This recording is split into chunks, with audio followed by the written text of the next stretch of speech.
compromise your energy. Darling, let your spirit be free. Don't give up, keep on pushing through. Now is the time, it's all up to you. Alchemize your energy, my friend. Let your spirit be free. Don't give up, keep on pushing through. Now is the time, it's all up to you.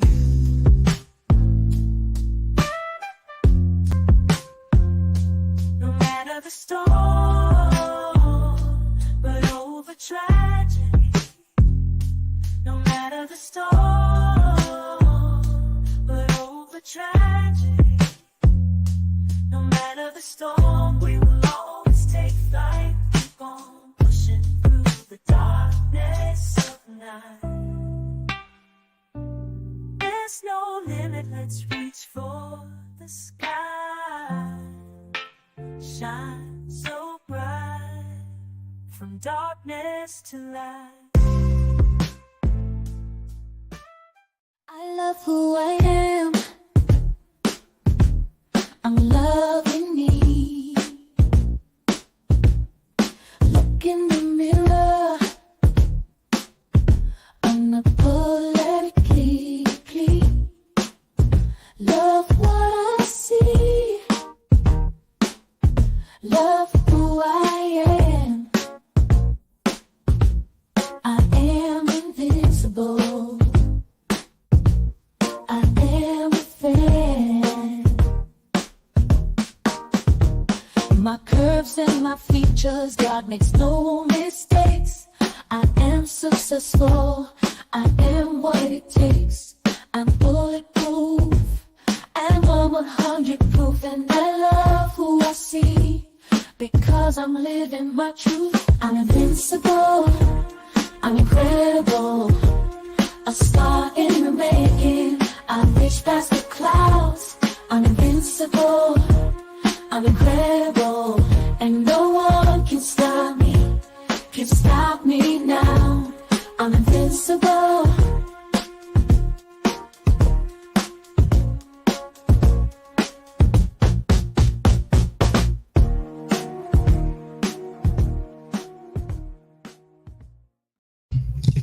All right, all right. Thank you for tuning in, you guys. This is Alchemizing Energy. Today we have a special guest. Her name is Amora Lex, also known as Queen. Wait, what was it?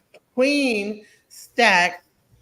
So she recently went viral for, I guess like things got kind of tough, and she had to like kind of do what she felt was right. Things got kind of out of control. She just did what she had to do, what she thought the best option was at the time. And she recently did a show on Naked Night, and we're gonna like play a little bit of the beginning of that interview to give some context. So we're gonna share it real quick and just kind of like get into it from here. Let's go in. Let's look at this. I'm talking about is when she went viral, and then I'm gonna go directly to her to ask her some questions like that. People in the chat are saying that you look like Angel Reese, and I agree, y'all. I do. I've been hearing that for months. I did not know who Angel Reese was until then. Okay, so let me play a little bit of this video.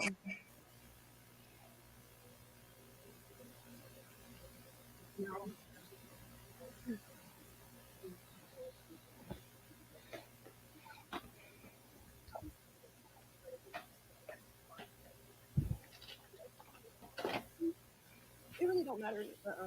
This is, I love them, and this is hard. This is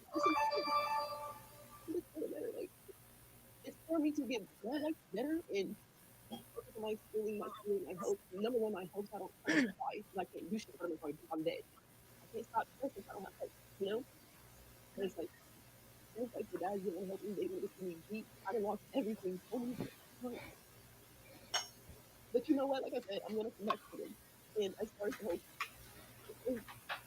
talk to them, like, will it be open while I still go to like see them, bring them gifts and stuff? Like,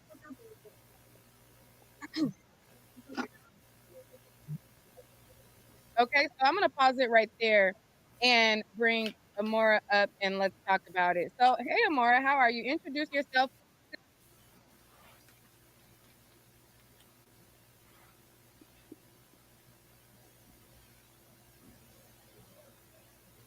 All right, so we have Amora here. Amora, how are you doing?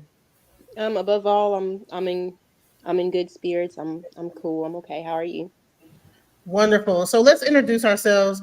So right here we have Sugar Love in her chat, and we have Alchemizing Energy. This is my channel, and to just give you some support in your time because I know it's kind of hard. The things that you've been experiencing, you've gotten some backlash. You've gotten like a lot of like negativity about this situation, and I Yeah. really wanted to give you some support. It's one thing.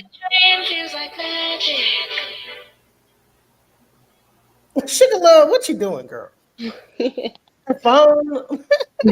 We wanted to give you some support. We didn't want it to be like a situation where we're like coming and just talking negative and this, that, the other. We wanted to actually say, okay, you know what? This woman is going through something, uh, Mm-hmm. particularly, and let's not just only get into and bash and only like judge. So, can you like give a little background on your story, who you are, your upbringing, what kind of brought you up to this point?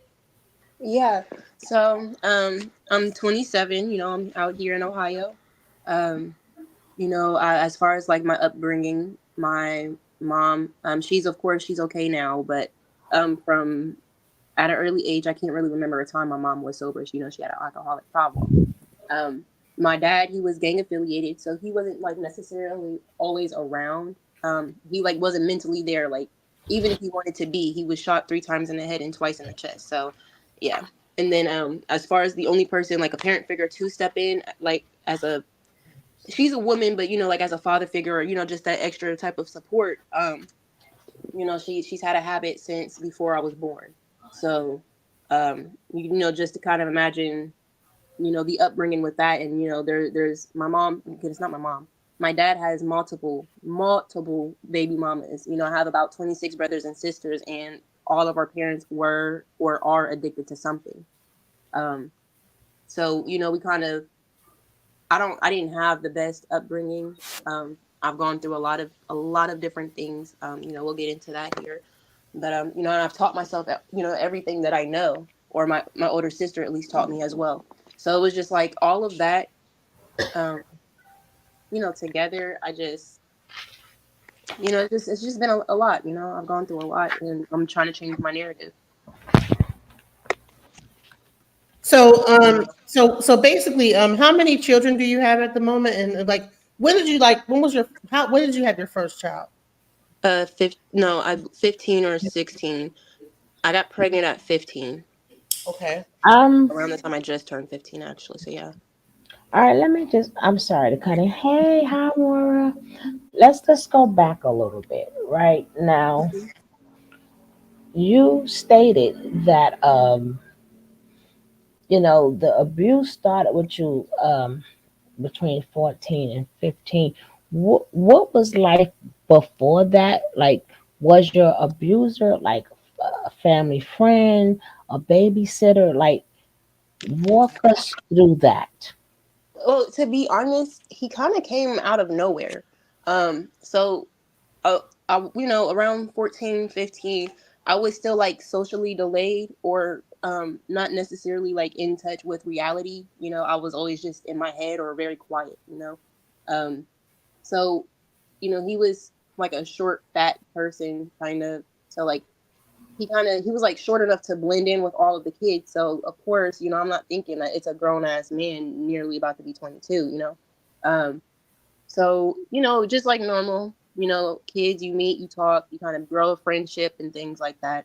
So that's kind of So, how I met him. He kind of just, popped up out the blue. But, obviously, and, even to this day, I found out that I'm not the only person that he's done that with. There's multiple people who's been assaulted by this man. I'm just the only one who was strong enough to try to, speak up about it. so he became a family friend. Like, how did you guys? How was he? Where was He like? was Did he around come to all the your kids in the house? You went neighborhood. to his house. Go ahead, man. Yeah, yeah. Because all like when growing up, like all the neighborhood kids would kind of just go. We lived right next to the park, like literally right next to the park. So, everybody was kind of like coming to our house from the park because it's literally like 20 feet apart. So, um, he would hang out with all the little kids, at the park.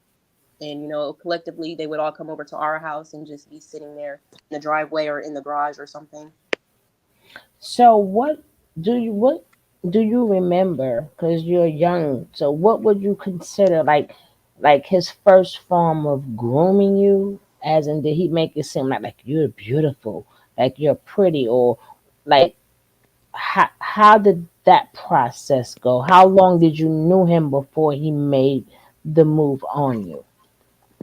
Um, Honestly, maybe 2 weeks, possibly. If not, I'd probably say 3 weeks max.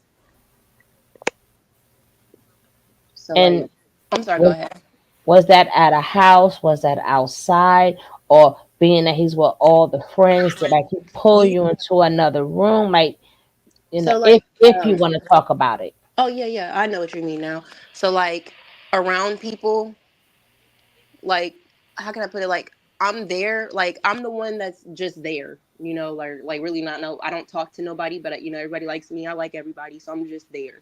So, when people would kind of walk off and kind of just do their own thing, whatever, I kind of just stayed back, kind of just chilled because I was just there. So, like, he would sometimes stay behind, or he'll talk and ask me about my life, my mom, my dad, uh, if I was in school and things like that. And I didn't really think. I mean, it was kind of weird, but like around 14, 15, you're trying to meet new people and become friends with people. Everybody's trying to find a friend at that age. So, well, more like a social friend is what I'm saying. But Oh, oh, so basically, you're kind of awkward. You don't. So you saw him as a friend, somebody you can talk to. yeah, because I like I said, a lot of people did like me. I did like a lot of people, but I was very introverted, very shy, still very withdrawn. Um, Hmm. like, yeah, I'm there socializing sometimes, but I'm just there, watching everybody else have fun. Sometimes, I would have fun, or I'd just be chilling. Um, or like I said, just in my head because that was the safest place for me. So after 2 weeks, that's when he decided to make his move. Yeah. So, Was it obviously, slowly or he just forced it on you? so, like around that time, because that he's like the only person who made me feel like I had a friend, like an actual friend I could talk to, because I was always very misunderstood. And, like I said, I didn't talk a lot. You know, so I finally had felt like, hey, I actually have somebody who actually wants to hear me talk, like, who actually doesn't mind talking to me all the way. So it was kind of like that. So I would talk to him about, how we're starving and we don't have food and things like that. And this is probably about the third or fourth day of, us not eating. So, You're gonna have to get into that too, because now we gotta go even a little bit more back. So because of your mother problems and your father problem, that left you feeling alone and misunderstood. yeah, like alone and misunderstood. And growing up, not even just in my relationships, from all of that time and stuff like this, just like growing up, I was very verbally abused. And I was like targeted. My mom's boyfriend, she had a boyfriend of 8 years. Turns out he actually tried to, well, he didn't try, he held us hostage for about 16 hours, literally trying to kill us. The cops, they all had to come out, house was surrounded. Eventually they was able to get us out. But anyway, she was with him for about 8 years, and the entire 8 years, I was just like the targeted one. Like, he would constantly pick on me, make fun of me. So, like, I was from a very early age, I was always belittled, made fun of, made Mm. worthless and things like that. So So, how many siblings do you have from altogether, your there's mother? about, oh, from my mom. On my mom's side, I have four other siblings. Okay. So From I your mean, dad's side? How many from your dad's side? Altogether, from there's the about mother 26. side. Oh, well, from my mom's side, I have four siblings, but from my dad, altogether, there's about 26 of us. Wow. Yeah, because I said the mom side because they're all in the same house. So But you were the one that was. Hmm? But is she close to the kid, the siblings on the dad's side at all, or Um, 20? Wow. yeah, What he there's a lot of them I haven't met and I've only known on social media because sometimes, even still to this day, sometimes we haven't met everybody. Like my youngest sibling, I actually still have not met him. Don't even know his name, but I've seen pictures of him. Um, he's 2. So, um, and some of we actually have a sister who we didn't know she was our sister. We were Facebook friends with her for a couple years. And one day she posted a picture of her dad saying, "Hey, that was her dad." And so we inboxed her. We was like, "Hey, is this really your dad?" And she was like, "Well, why are you worried about it?" And we're like, "Well, because bitch, we're sisters. That's our dad too." So, so that's how sometimes we do find some of our siblings on Facebook, or sometimes the baby mamas then popped up out the blue and inboxed us or something. Wow. So you live in a house with 4 other siblings. Go ahead, Sugarloaf. right? So at that point with your, I don't know if you want to call him stepfather, your mother's boyfriend, th- did you feel at any point in time like where you at, dad? Like save me, save me, save me, and then you always felt like you had to fend for yourself. That's what led sort of kind of led you to, you have to like fend for yourself. You have to take care of yourself, And and that's then actually exactly what it was. I've had to. I'm not going to make it seem like my mom never did nothing for us because Mhm. she did take care of us. She did the best she could. And at some point, like my mom didn't have no mom. She didn't have no support system. So she actually checked out on us at an early age. So we were mentally, spiritually, and trying to take care of us. So like out of the 4 siblings that I lived with, one of them didn't live in the house. He lived in a different city with his dad. My older sister, she was older than us, so she wasn't really always in the house. She was either in her room or with her boyfriend, and they'd be out, um, or she'd be with him and his grandma. So it was just me, my twin sister, and my brother who has Down syndrome, and been trying to raise him since I was younger, trying to raise myself. oh, so with all this that you're holding on to, you have nobody to talk to. They, of course, there's no therapy. Nobody's presenting to you at that age. So this is when you meet your abuser, and he seems like he gave you the impression like, whew, I finally got somebody who understands me. And you get to telling this man your business. Now you could take it from there.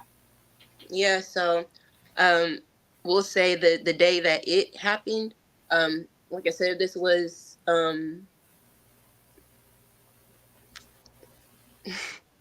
very embarrassing, but oh well, it's my story. I don't live there no more, but I'll go to it. So anyway, this is about 4 or 5 days since we've eaten. I'm not gonna make it seem like we didn't eat nothing because we did have like maybe some crackers or just shit that didn't make sense or a can of something. You know. Um.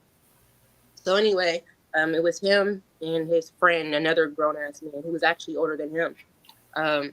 So he's like, okay, well, mind you, at that time I didn't know how old he was. So anyway, he's just like, well, I'll tell you what, you're going through a lot of stuff. I'm your friend, so I'll tell you what I'm gonna do for you. You do this for me, I'll get you and your brother some food. I'll make sure y'all eat. So Mm. I um mean, this is a lot personal. You don't have to and answer I'm it. sorry if I break down crying. No, this a safe space, right? Me and DJ, we create a safe space where it's okay. This is about you, and it's a safe space. There is no judgment because we all are going through something, and you are helping a lot of people right now. So we will It's be a okay to speak transport. up. It's okay to speak up. Speak up. Yes. Now, this question, like I said, you do not have to answer it. But at that point in that time, when he, because of what you went through, was you still a VJ when that took place, or you wasn't a VJ? You don't have to answer it. Um No, I had already been raped prior to that, but it had been a couple years since the incident happened. So in my mind, because obviously, I was even younger than I was then, um, I always told myself, it's okay, you're still a virgin, mentally, I guess. So was that a relative, family, or friend that broke you? To be honest, I don't know who it was. I don't. He was just there one day and gone the next. Mm, mm. It was a white man. I can tell you that much. Well, it And you, wasn't.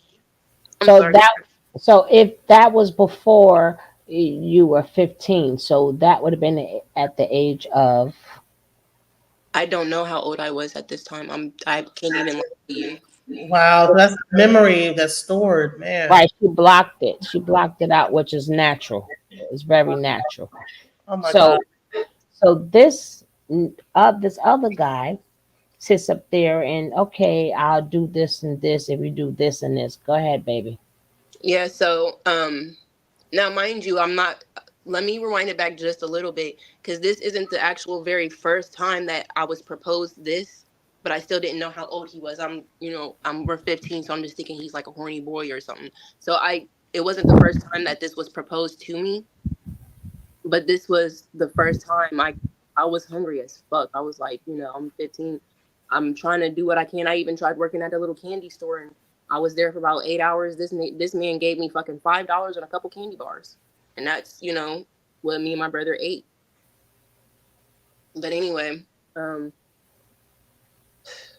it was like I said, a couple times I've already positioned with this thingy. So this is when I finally gave in. Is like, okay, this guy, he sounds like he obviously wants to help me. He cares about me eating. Um, it wasn't actually something that I wanted to do because I did ask my mom. I tried to talk to my mom about it, and I didn't know exactly how to say it to her. But I was like, well, this boy, he wants to be sexually active, and like I said, my mom, she had a drinking problem. So when I talked to her, obviously she wasn't sober.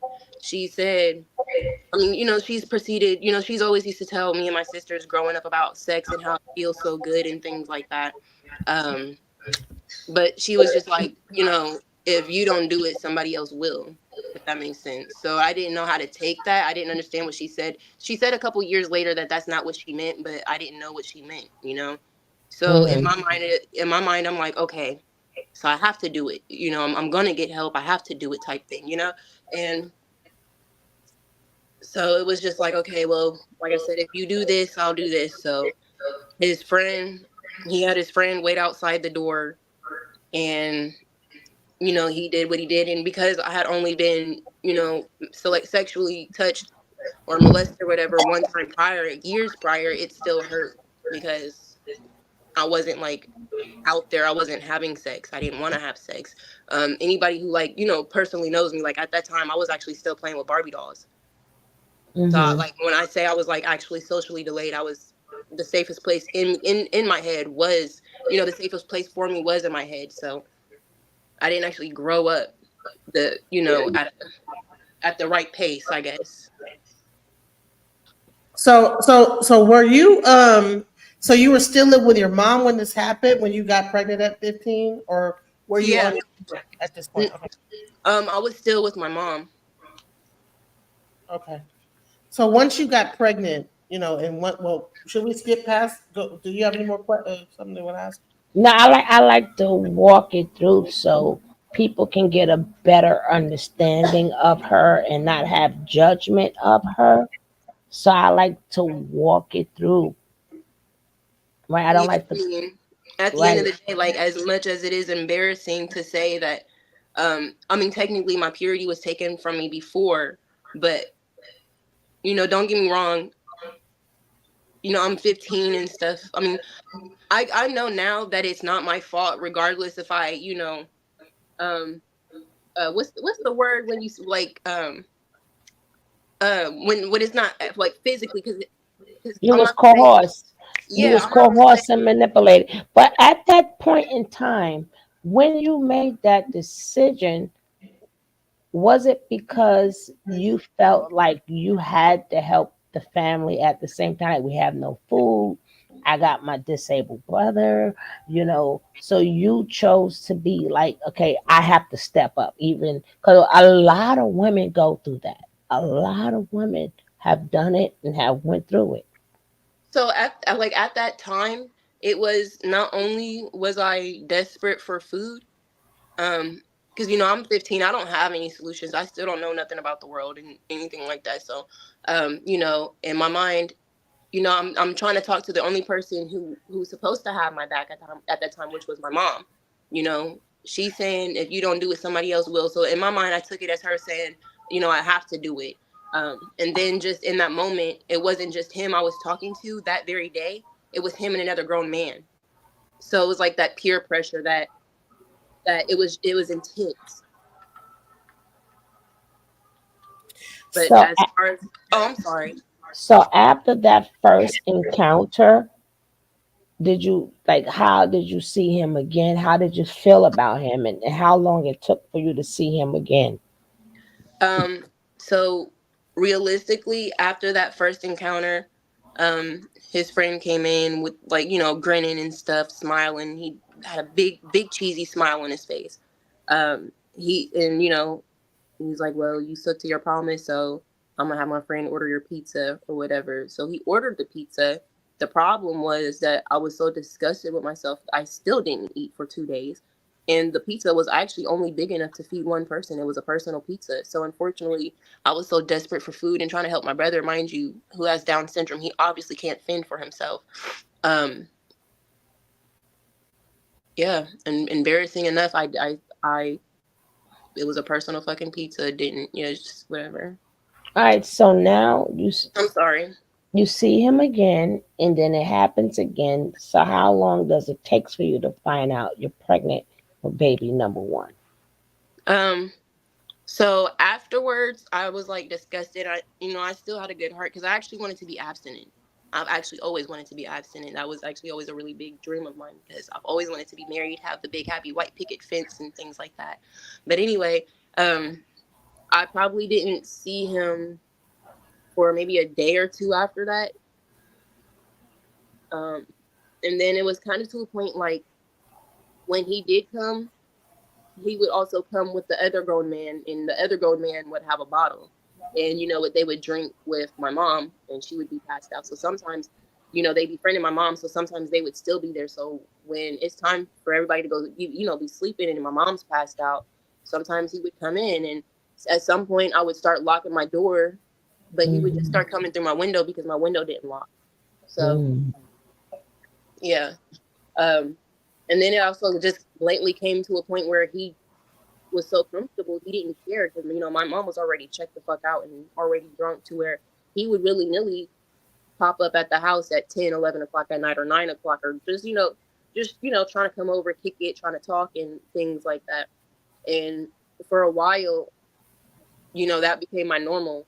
So I'm not going to make it seem, which I didn't know what it was called, but I know what it's called now because I did end up falling in love with my abuser. But when I Yes. Mm-hmm. yeah, and I found out it's called Stockholm's or something like that. Stockholm syndrome. Yeah. Mm-hmm. So when I was probably right before my 18th birthday, because I was well, it's not even before my 18th birthday. Honestly, probably 6 months after I developed that syndrome or whatever, I woke up. So for, you know, 3 agonizing years, I did what I had to do, which was continue my schooling, but I was secretly working 2 jobs while I was going to school. And I was just telling them I was doing like, after school activities or something, you know? So on my 18th birthday, I took my kids and I ran. I got me an apartment. And my mom had actually started to do better for herself. And she woke up because I had a very, um, and it hurts me Mm-hmm. because Mm-hmm. I grew a serious hate for my mom. So like, Yeah. obviously I forgave her now, and she really is like, you know, somebody that I talk to or whatever. But like, even though like I get where my hatred was coming from and stuff, I just used to be so disrespectful to her. Because you're a little girl who didn't have any help and nobody to talk to. So in your mind, you in this world by yourself because you didn't have no uncles, no male cousins, no godfathers. You felt all alone. That will create hatred. And Understandable. it's not like I never tried to tell anybody, you know, what was going on because, Hmm. you know, we, Hmm. we see it too many times in the Black community. Like a child will call the aunt or the grandma, and they'll be sitting there talking to the mom, and the whole time the mom's, no, she's lying, she is mad because she got an attitude and she wants to do, you know, Mm. we've all been there, we've seen it, you know, whether it was a Hmm. severe situation or a non-severe situation. But But I also, Wait, really quick. Let me back up. So you're saying, so you already had the one child at 16. So you said by kids at 18. So did you have two kids by this man? Yeah. yeah, by the time, Hmm. I didn't actually, because I'm not going to make it seem like, mind you, the first time, although it was like, technically I consented to it, but it was still, I'm still a victim because of how all of it, played out or whatever. But by the No, time, you are. Let me just yeah, and let me just let me just get this straight. At each time you're a victim, a adolescent can never consent to XEX with a adult. Let me just get that understood. That is the law. So, regardless of how people may want to put it, they cannot consent to having XEX with a adult. So, at yeah, because each point in time, she is the victim. yeah, because I'm not gonna make it seem like the first because I just went through the first time with y'all, and a couple times after that it was really the same situation because things never really got too better or too much better. So I'm not gonna make it seem like the first few times he forced himself on me, but I'm not gonna make it seem like there wasn't times where this man literally didn't hold me the fuck down and do what Hmm. he did. And I actually vividly remember I did block a lot of it out, but the one thing I never did block out that still sticks with me to the day, like till this day. Sometimes it kind of pops up in my head, and I have to hurt to shake it off. Um, is I remember one time I was trying to get ready, and he wanted to do whatever he wanted to do, and I said no, like because I didn't want to. I was disgusted by this man. I hate this man. But anyway, I remember one time he got physical and he held me there because if you guys see how small I am now, you should have imagined how small I was then. But anyway, I remember him telling me that we're gonna fuck whether you like it or not. So that still plays in my head. Mm. And I'm not gonna lie that I haven't grown up to be a little bit promiscuous behind it. Sometimes I Yeah. do I do, I don't know how to explain it. We will do all that explaining later, right? But we get where you're coming from, but I will explain what that means later. But so now you done had this man. This man done went from outside. He done made it in your house through your window. Now you're finally 18, so you have two kids by 18, right? Yeah, they're back to back. They're actually 11 months apart because I never got to make it to my 6 weeks because he forced himself Hmm. on me again 3 weeks after my first son was born. So by the time he was a month old, I had found out I was already pregnant again. So at this time, when you're pregnant from this guy, how were you treated? The same. I just want to just show you guys, just give you an idea how small this young woman is. You know what I'm saying? How tall are you? 5'6". Beautiful young Very, lady. very beautiful young lady. Very. Hmm. And this guy's doing this. So Right, because at some point in time, maybe she thought that he would show mercy. She's now having his baby, but it didn't. As she says, she was treated the same. It didn't go that way. So at 18, what is your next step when you wake up? Um, like what? I'm sorry. Like, what do you mean? Because you say you was 18 when you woke up. Yeah. So like when I woke up, of course you live with your abusers. My kids actually helped me wake up because certain things were going on with my kids, and that's the one thing I have not put out there. We've actually had multiple open children services case, um, behind this man and just the foul shit he does. But for some, he just keeps getting away with it. But it's so many more victims, and I hope I encourage them to speak up. But like when I say like I woke up, like I started noticing things with my kids because also turns out that the other man that was around was actually also his lover. Oh Lord. Yeah. So So, he was a undercover at the same time. yeah.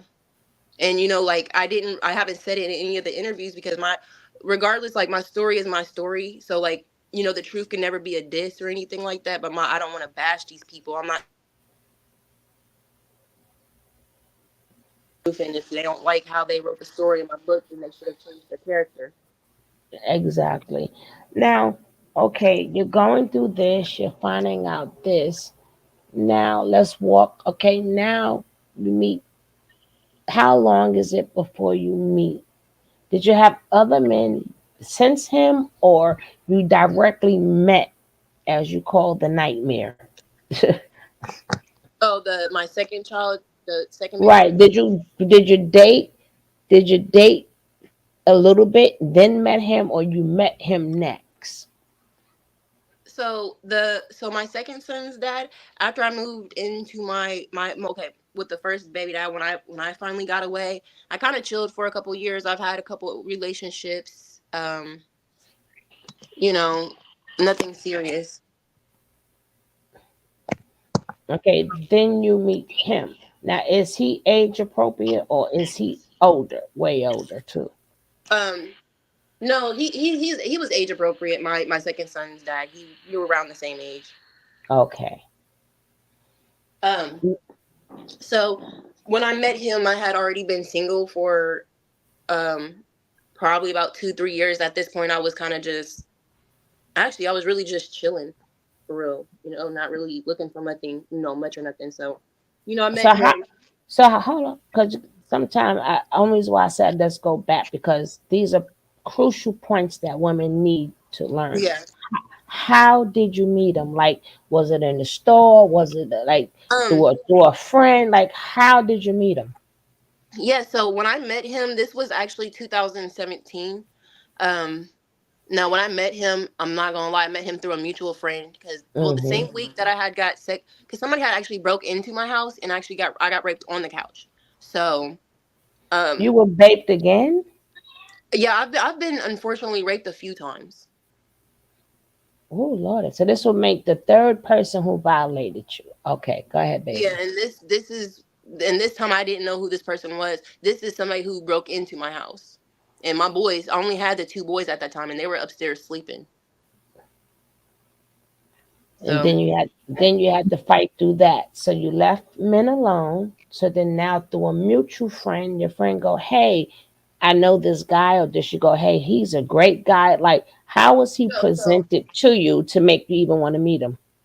well, yeah. So the reason how the way I met him is that same week that I was raped and on my couch, I had also tried to seek counseling, and at that time I was going to Fortis College actually. And if I can try to go back and get all my documentation, I'll send it all to you. One thing about me, I'm never gonna lie to you all about a thing, but if I can get my documentation, I'll send it to y'all if y'all need it. But I was going to Fortis College, so when I tried to seek counseling, um, they were like, we'll give you that week off. So I ended up actually getting kicked out of school behind my sexual assault. So I'm not gonna lie, but at that time I already felt worthless, didn't give a shit about my life. So I had met this dude and he introduced me to cocaine. So when I met my youngest son's dad, it's because he was coming over with his cousins and his other family members to chill and sell and do cocaine. So that's how I ended up meeting him.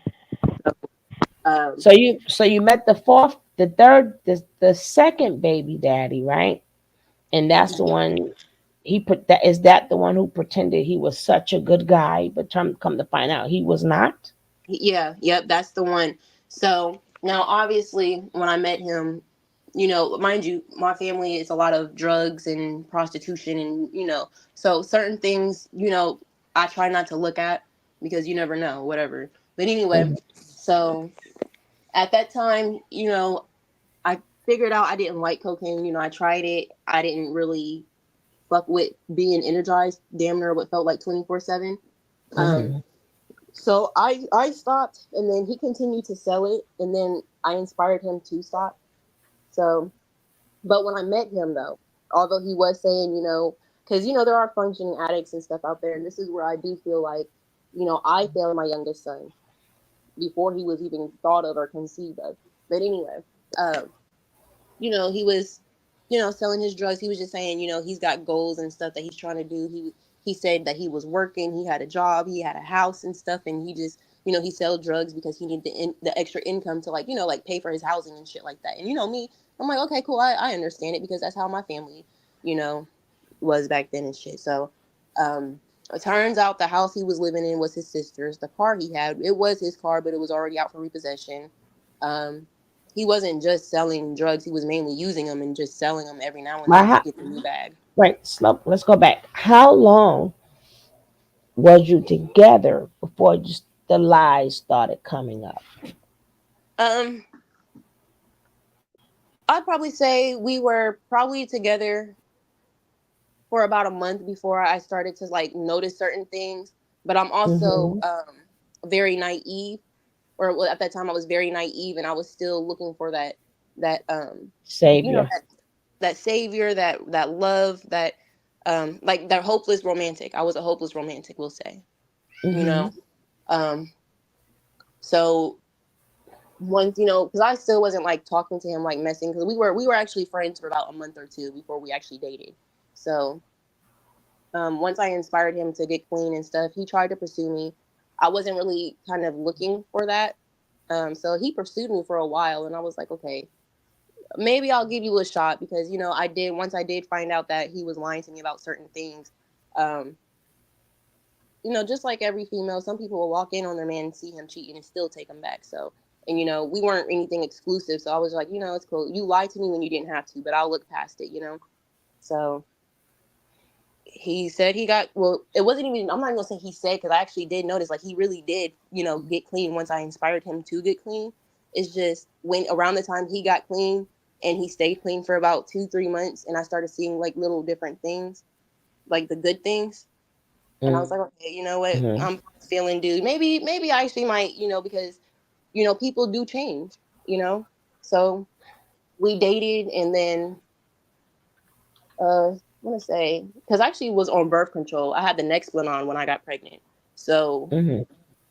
I can't exactly tell you when I got pregnant. I just found out I was pregnant and had to get it removed. Um, but I want to say So when how long was you with him before you end up getting pregnant? we was together for a few months. And this is like when things were good. He was clean. I didn't really care too much to try to experiment with anything else. So we were together for a few months before I got pregnant. We actually, all together, we were together for three And years. then this also comes off of you getting baked in your house, right? Somebody's breaking in your house, and it still comes off of you getting uh being misused by this man. So at this point, you really still don't have a break. So that's was that's where the that's where technically where that's where your behavior is coming. People need to understand that she's from 15 on, and not from 15 on she's been abused, but before 15 she still has been abused because within that time her family is drinking, mama's passed out, daddy's not there, the two siblings is gone, and now she got her and the brother. So she's still not catching a break. So no, she's not dumb and she should have thought about it or she should have vetted. I don't want to hear none of that because she doesn't have time to do all of this because she's still in survival mode. And I'm looking for love mode. She's looking for a savior. She's looking for somebody to say, hey, I got you. I will be your protector. So that's where her mind is at right there. So within a couple of months, you have a baby number three. So did you think at this point in time he would treat you better? How were you treated when you were pregnant? Um, well, I actually thought we were really doing good, So I'm like, that this actually might be something. I actually can find somebody and stick it out with, and we really do the damn thing and build our village type shit. So we were cool about honestly the same week that I found out I was pregnant, two women had out of nowhere hit me up and was sending me pictures and videos and of him and them. So the same week I found out I was pregnant, I found out about he was having infidelity problems, and then the actual very same day that I found out with them other girls, I actually walked in on him with somebody. So I wasn't treated any better, but I can say at this time he wasn't putting his hands on me because his drug, at this point He was still drinking because I actually, just like everybody, I don't mind you go out have a drink or two or whatever. I didn't know at this time he had a drinking problem because to me he was drinking, like a normal person. He wasn't trying to kill the bottle. He wasn't waking up trying to get the bottle. He was every now and then socially drink. So I didn't think he had a drinking problem, or maybe he didn't have one and it turned into one or something. I don't really know. So basically, he didn't physically abuse you, but he mentally abused you, right? At least at So, that point, because he did physically abuse me, but at this very moment, finding out I'm pregnant, we weren't in a bad space, but I'm just now finding out about the infidelities. hmm.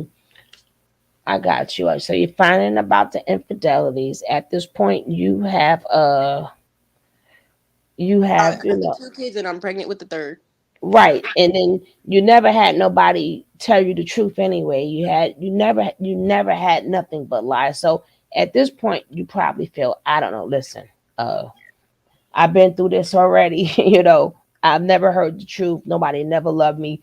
This is a norm. Yeah, and I mean, I'm not gonna make it seem like it didn't hurt.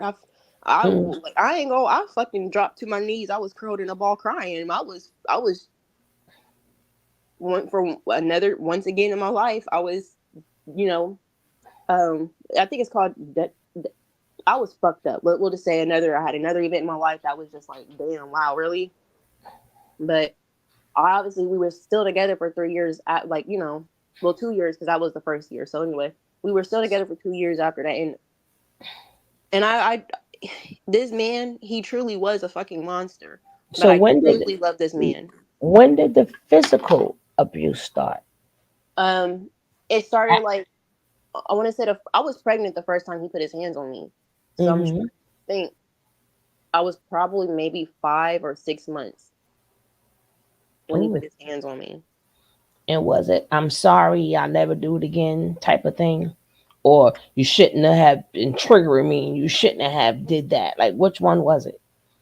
Um, he it kind of was like that, but it was more so like I ain't gonna lie, that was some foul ass shit. And I never should have did it, but you was Hmm. just. It was like one of them apologies. But it was kind of like still trying to make it my fault that he did what he Hmm. did.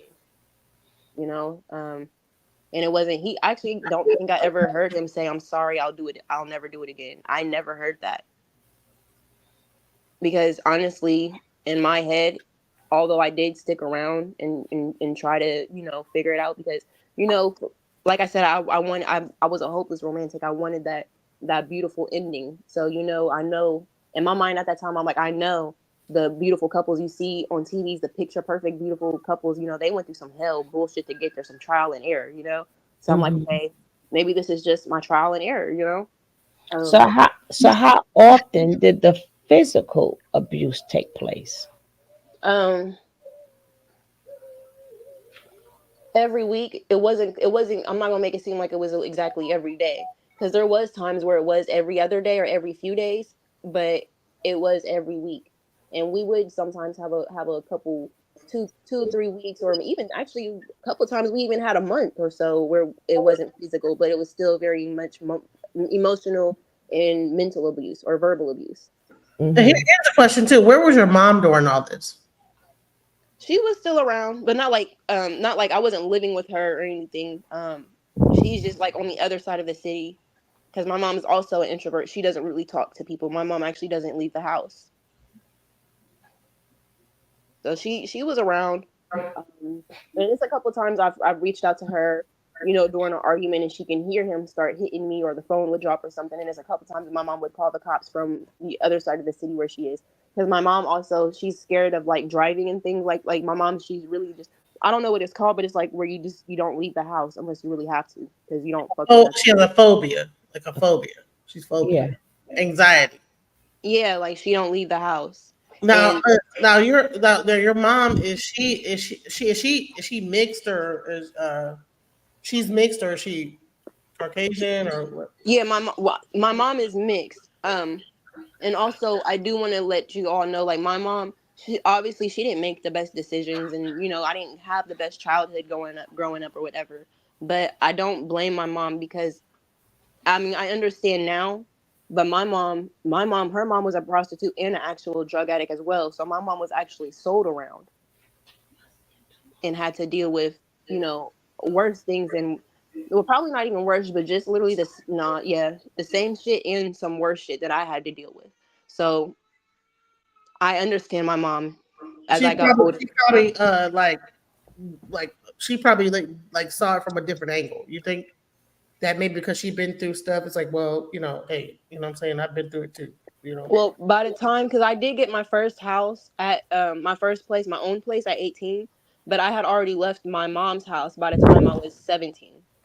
I was kind of bouncing around with But my I do parents. want to give you like credit because you said that you put yourself through high school. You actually took courses and got yourself into college. Like you did what you had to do. It's you weren't like a person that's just you're a very intelligent young lady. You know what I'm Yeah, saying? I've been trying for years to better my life. It's just I'm not getting nowhere doing it. Oh, So you get in there. You get in there. You get in there. Don't give yourself no credit. Yes, you Don't get in talk there. about yourself. Don't talk down on yourself. You are getting Yeah, there's no time limit into getting education. There's no time limit. You got people 65 years old getting high school GED and going to college. So you're getting there. Now, I don't. You got another baby father after that, or it's just them? no, so I have my twins. So I have three baby dads, but only two of them are living. Mm-hmm. Now with my daughter's dad, um, I didn't actually get into a relationship with him until sometime after I got, well, like pretty much when I found out I was pregnant, because I wasn't trying to be with him. I already seen that he was somebody I couldn't take serious. It was just, I've already been through so much. I wasn't trying to venture out and find a whole bunch of different people to fuck. I wanted to find one person to kind of just deal with. And I was actually on birth control because a lot of people are like, well, why weren't you on birth control? I'm very, very, very, unfortunately, I'm very fertile. So I was on birth control. So when he, took that extra leap and, released in me, I took a plan B because I knew, sometimes birth control don't work for me. So I took a plan B. So what I did not find out, which I want to tell y'all too, because it blew my mind when I found out. I was already too late for me when I found out. But if you are on birth control and you try to do what I did and try to take that extra step of protection and take that plan B, they're going to cancel each other out. So you have no protection at all. really. So the plan B, if you take birth control, it cancels it out. They Mm-hmm. cancel each other out. So you're not protected at all. So Wow. that's how I got pregnant with my daughters. Because 4 months later, not I said 4 months, like 4 weeks later, I was having extreme cramping and stuff like that, and I didn't know what was going on. I would take ibuprofen. I was doing anything. Nothing was relieving the pain. So I also had kidney issues as well from when I was younger and things like that. So once I realized medicine and stuff wasn't helping, and I was like, okay, it's probably my kidney. So I went to the hospital. Now, mind you, I'm under the impression that, I took a plan B. I'm on birth control. I was cool. So anyway, when I get there, they do all the tests. Cause I go in the hospital. They're like, is there a chance you could be pregnant? I'm like, no. Cause I also did have my period. Like, I want to say I literally just got off my period also 3 days prior to going to the hospital. So, and that's also why it took me so long to go to the hospital. Cause I'm thinking it was also period cramps. So when I thought it was my kidneys, that's when I went to the hospital. But so I'm in the hospital. They're like, "Is there a chance you could be pregnant?" I said, "No, I don't have no concerns. I really just think it's my kidneys, and I want to make sure I'm okay." And they did all the tests. They said, "Oh, your kidneys are fine." And I was like, "Perfect. So why am I? What's going on?" They was like, "You're pregnant."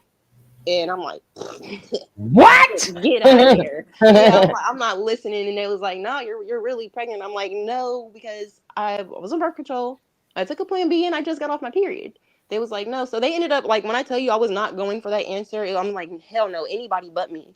Like they actually did my test 3 times, and they was like, "We're not doing it again. You're lucky we even did it the extra 2 times." So Right. mind you, this is 4 weeks after the initial and thing. So when I Mm-hmm. go, they scheduled my ultrasound. So when I go to my ultrasound, I was already pissed off because I didn't want to be pregnant, and this is actually the first in well, because I'm not gonna lie, I did say when the first two I wanted abortions with them, and I don't believe in abortion. Mm-hmm. But I obviously didn't get my abortion with the first two.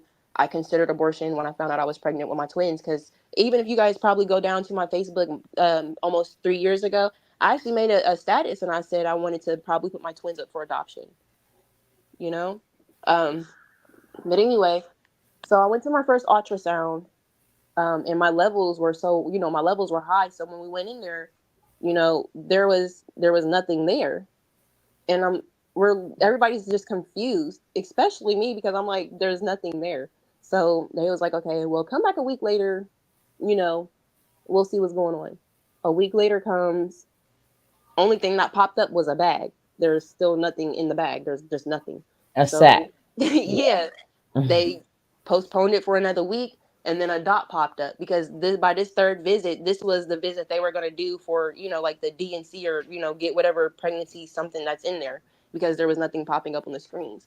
So of course, this is where I'm going to do the DNC and stuff, and they're like, okay, we're going to do one more ultrasound, making sure we're okay. And I'm like, okay, cool. In my mind, I'm like, shit, do your thing, because I'm about to be right up out of here and I can go on with my life, because Yeah. I had no intentions of being with this man. So I was so salty when I had to hit him up and tell him, because I already knew he wasn't shit. Because I'll tell y'all about that here in a second. But Mhm.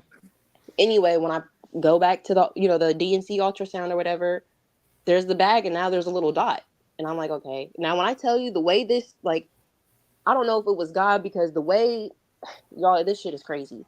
So anyway, they was like, oh, there's something there. And I'm like, no, please don't be nothing. So whatever, there was something there.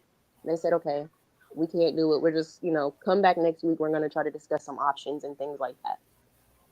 I go back. When I tell you, I've never had this many ultrasounds in any pregnancy. So anyway, I go back, and then that little dot that was in the bag turned into two big ass, not even dots. They were actually a form, but they had heartbeats. Mhm. So I'm like, okay. So now this is now we're in 2 months, because it's 4 weeks of straight ultrasounds, and then the 4 weeks from when I went to the hospital.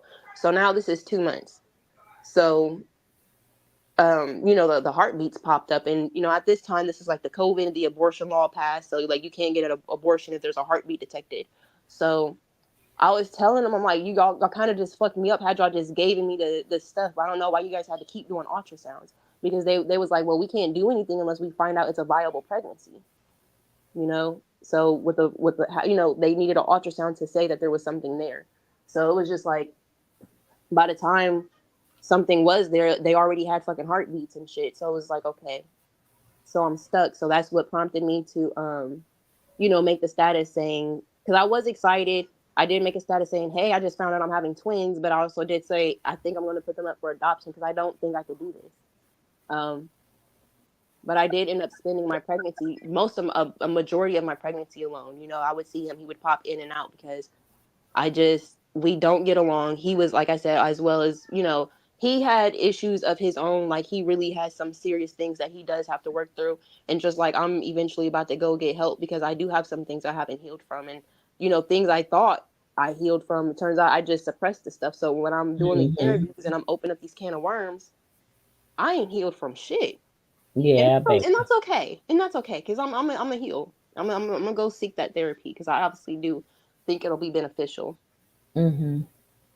But So in your mind, even because you had that other baby daddy who was abusive and everything, so even though this next one wasn't no good, but you in your mind in the beginning, anything is better than that one.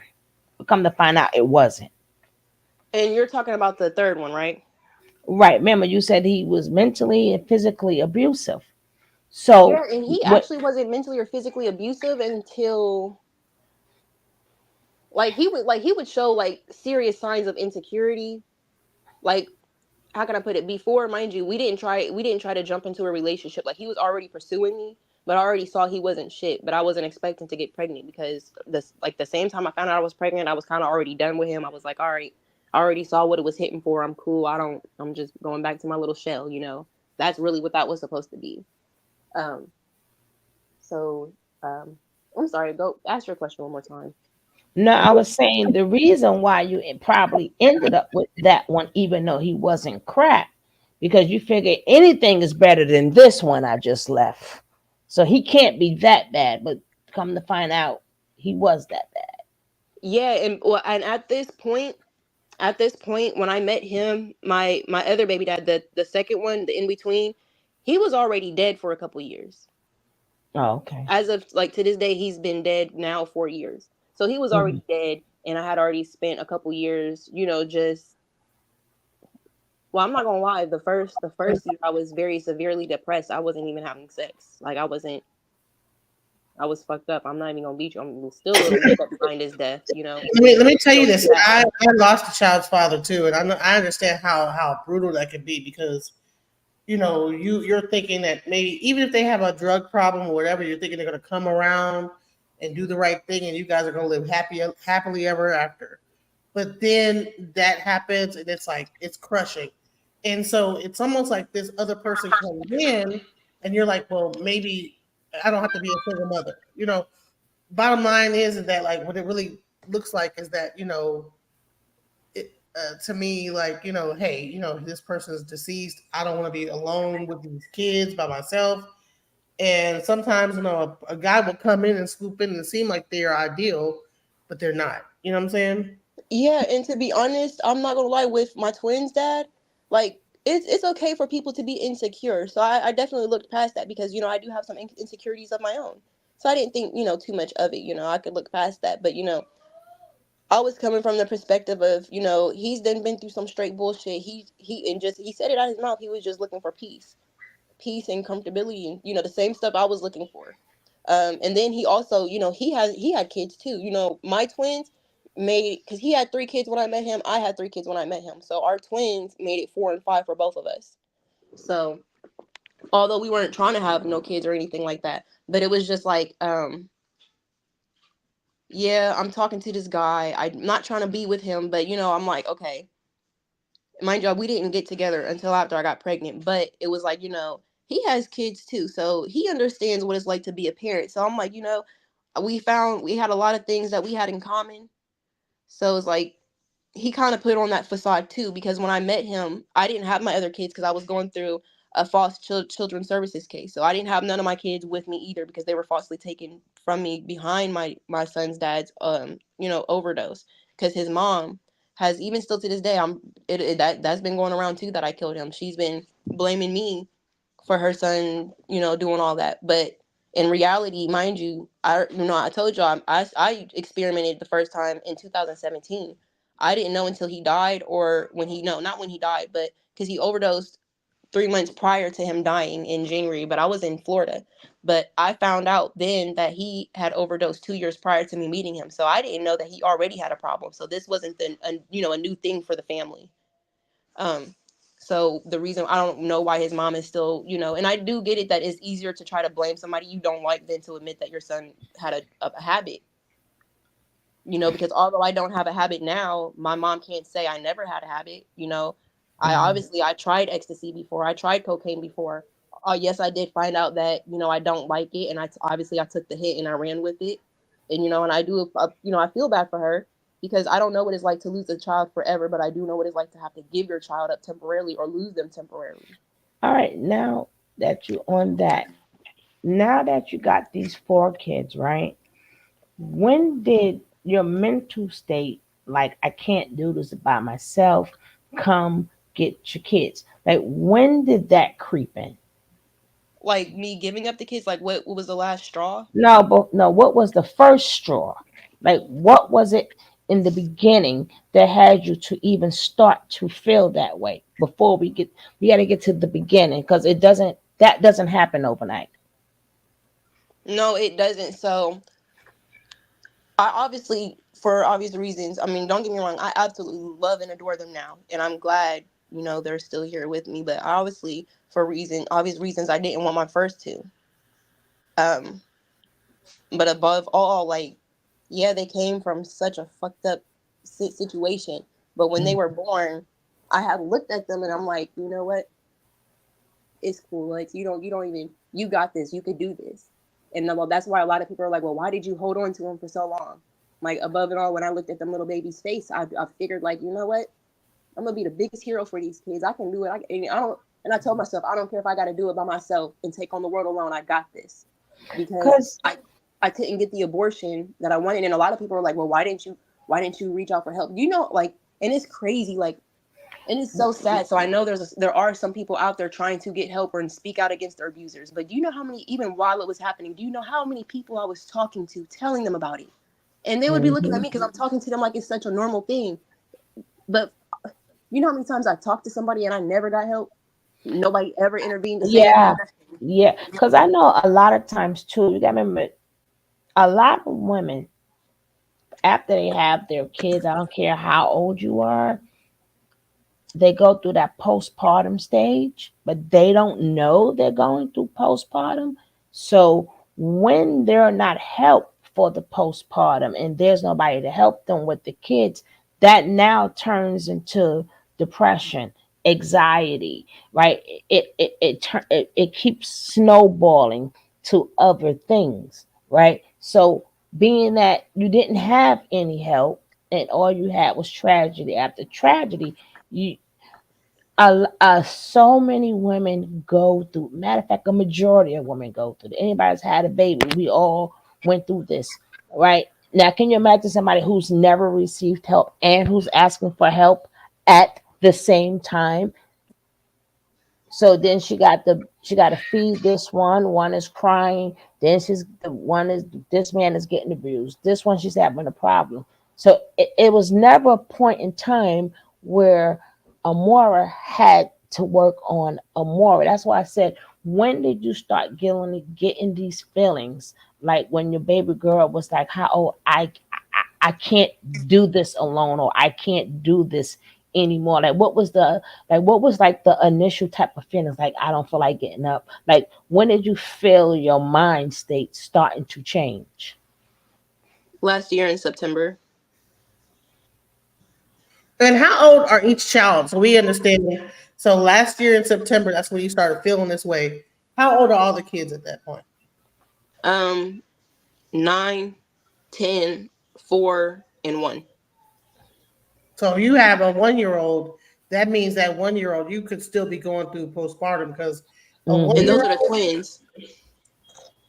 So two of the kids at one are the twins. And you said that you had was that the one that you had that a C-section where it was a detachment that happened, or is that before that? Yeah. Yeah, no, that's the twins. Right. So you had what's it called, previa or something? Placenta previa. Yeah. So the placenta detached from your cervix, and so you had to get a C-section. And here's the thing about that type of stuff is that, first of all, like that stuff will lean on. There's an actual nerve in your back that leans on when you're on that couch. Because I actually had postpartum on my last one and my second one. And just so you know that when you're on that tape, they could like that nerve gets hit, and sometimes that could cause that depression. So let's go ahead. Mm-hmm.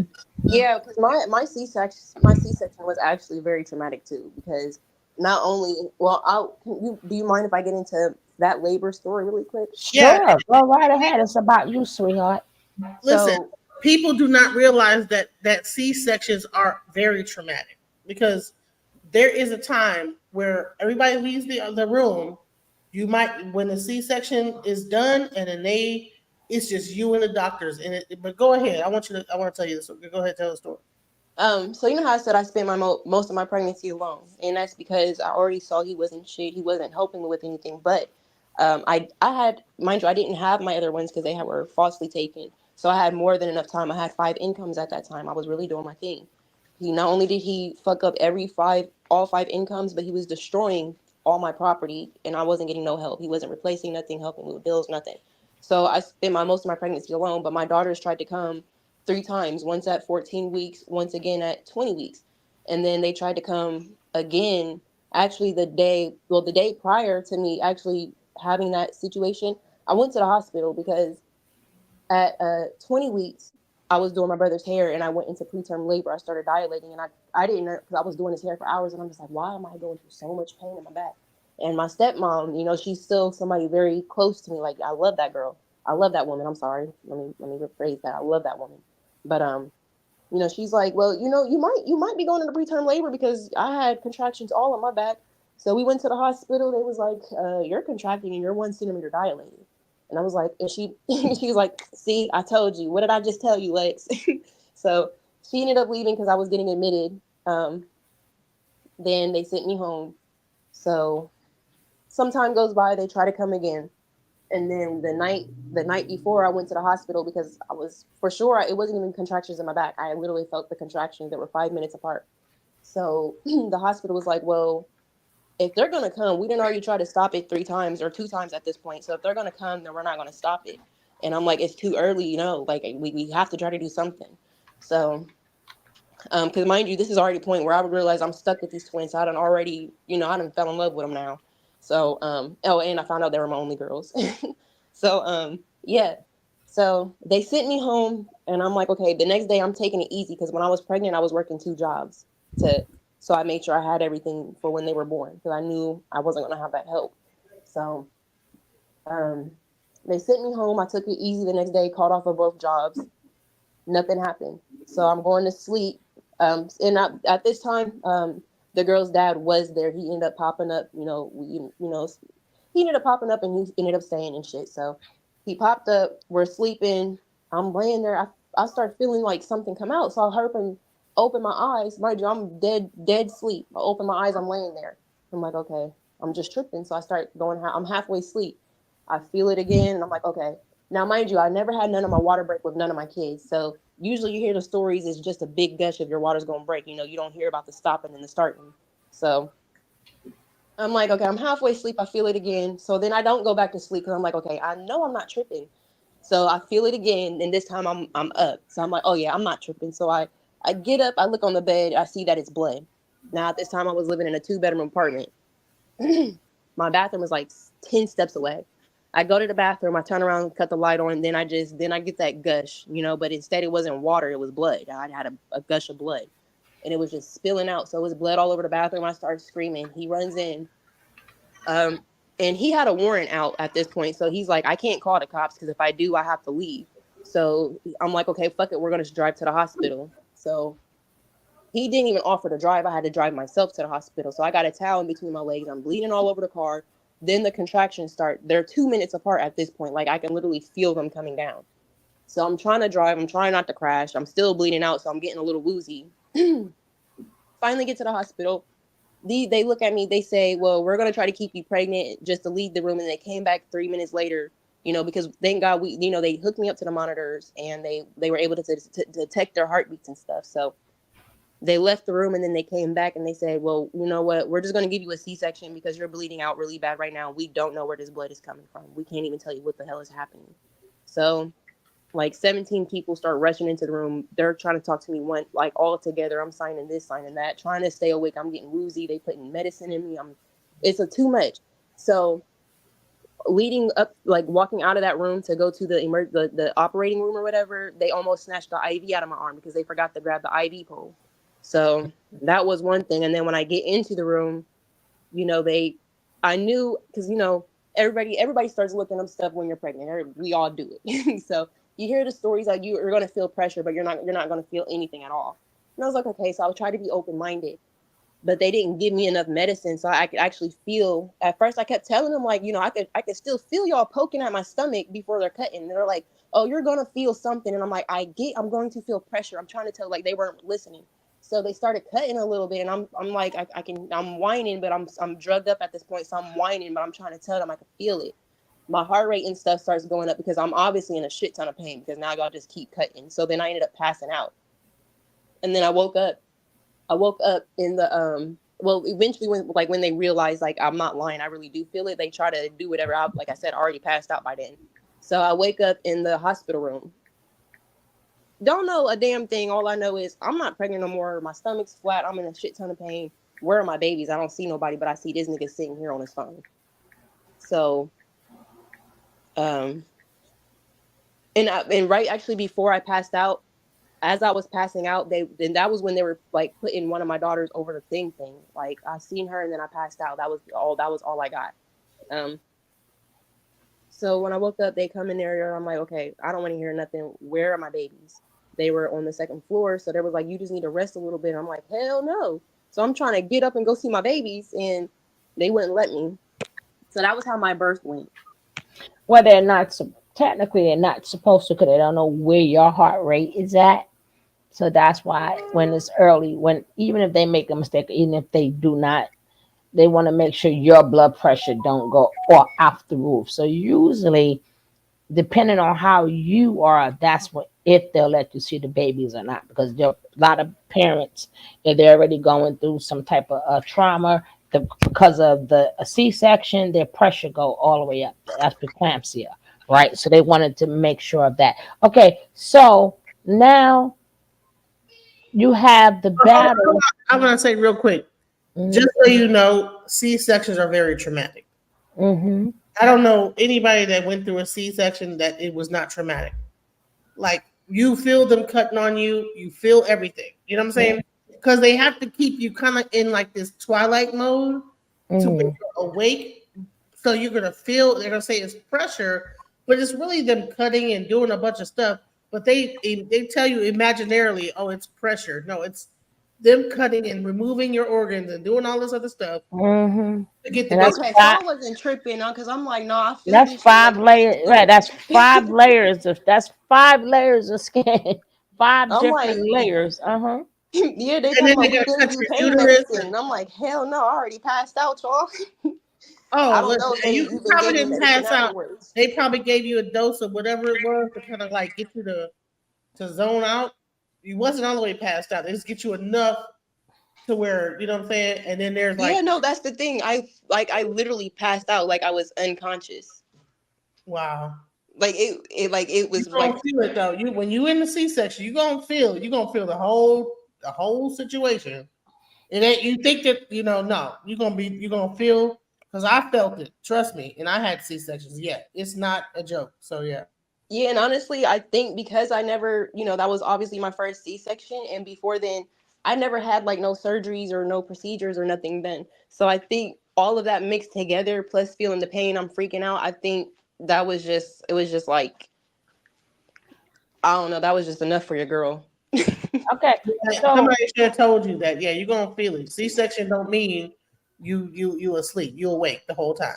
So yeah. yeah. Now when when you started feeling what you was feeling, was that before the incident of the deceased going through it with his mother, or was this afterwards? Like, how was that point in your life? Because I mean, you said a lot that him. I don't want to. You can just skim through that because I don't want you to keep reliving that over and over and over again. But like, what was like with the mother? Why do you feel?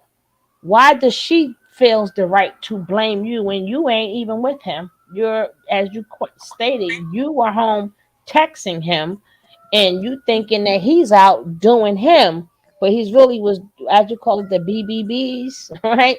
The BBBs. So, Yep. what made her feel that is your fault? And at this point, was you already at this point, I don't want these kids or whatever, or that happened afterwards because of the added on pressure from her? Yeah, surprisingly, during all of that, not once did I feel like I didn't want my kids. I was just grieving the loss of my son's dad. So I never, not once, looked at my kids and, said, I don't want y'all. In fact, it made me even hold him closer because I'm like, dang, I mean, he wasn't shit, but, that was at least somebody, who was Mhm. around, like, that was 3 years of him being around. So we have some type of attachment. So I didn't feel So, like I wanted to kill myself or give my kids up. And because there was actually when somebody dies and when you see them in their coffin, the best thing, you don't ever want to say goodbye. So you say, what? I'll see you later, yeah. because Now, it's inevitable. We're all gonna die. what was your relationship before he passed? What was you and her relationship? We were actually cool, but okay, and I'm not trying to like bash her, but she really does. And I did find out from the family she has mental health issues. Like, she's really psychotic. So we decently had a good relationship. Like, she's always used to call me pretty, smart. She used to apologize for the things I've gone through, tell me I would, because I opened up to her too, because at one point she's a preacher.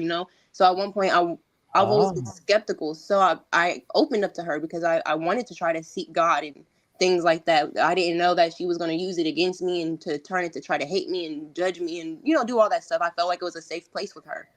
Um, because I'm very introverted, so I wasn't really open to her. But when, I was like, you know what, I kind of do, because I don't believe in God per se, but I do believe in the higher power, because I don't want to say like, oh, you mean to tell me there's somebody who knew I was about to go through all this shit and did not once intervene or just throw a little speck of happiness in there or something, like. Mm-hmm, hmm.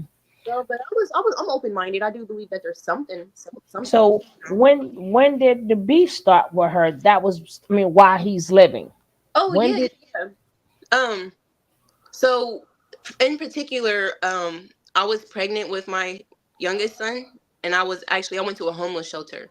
So, because I was trying to get on my feet, get my own place, because this was, I had just left that one house where I was, where they broke in and raped me and stuff. I didn't want to live there no more. So, I never actually gave them a 30 days notice. I kind of just left, and didn't say anything.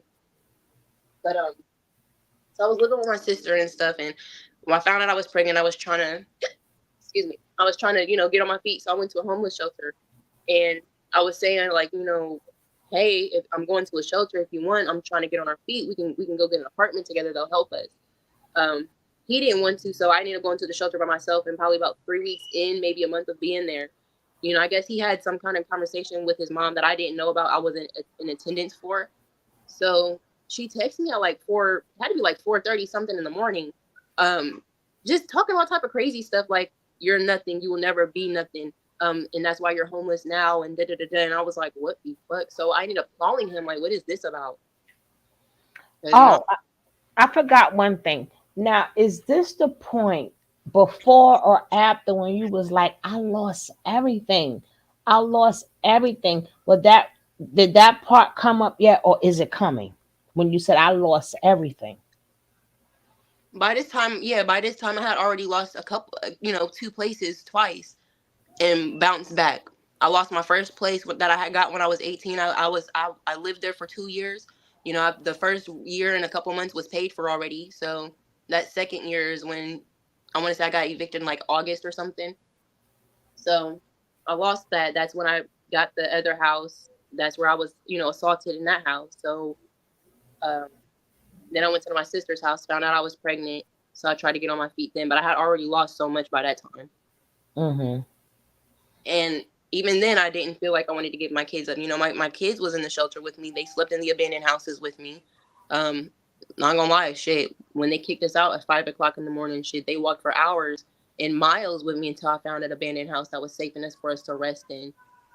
Um, Cause I mean, and we could have went to some of the same abandoned places that we were, but you never want to sit in an abandoned place too long because you don't know whether crackheads had, claimed that shit. So Um, the mother never helped you. Not at all. Mm. Not at all. Now there was one time when my son was born, that she helped me pay for my light bill, because it was about to, my lights was about to be cut off and stuff. And I mean, I still did end up paying that back to her. So I'm not gonna make it seem like she never helped me. She did help me then. And then one time when her son went to jail, which is my baby dad, when he went to jail, nobody was trying to help get him out. Nobody had money for real like that. So she was like, me and her came together, and she was like, listen. And I was actually at this time, I was working, working as an aide, and I wasn't stripping at this time. I was working as an aide, just strictly 16-hour shifts. So, and I still wasn't making a lot of money at all. I was, yeah. So anyway, she was like, I know you have your rent money. Use your 600 to get him out, and I'll give it back to you with my school check on the first. So we did that, and she did what she said she was going to do. She paid me back that money. I paid my rent because I used my rent money to get him out. And I ain't never did no shit like that before. That was the first and only time. All right, girl, you done opened up another can of worms, right? You slid that in. When did you start stripping? Oh yeah, so when my son that's crazy as hell. So when my son was 4 days old, he mind you, we weren't living together, he left me in that shelter. So obviously I ain't put him on my lease. So um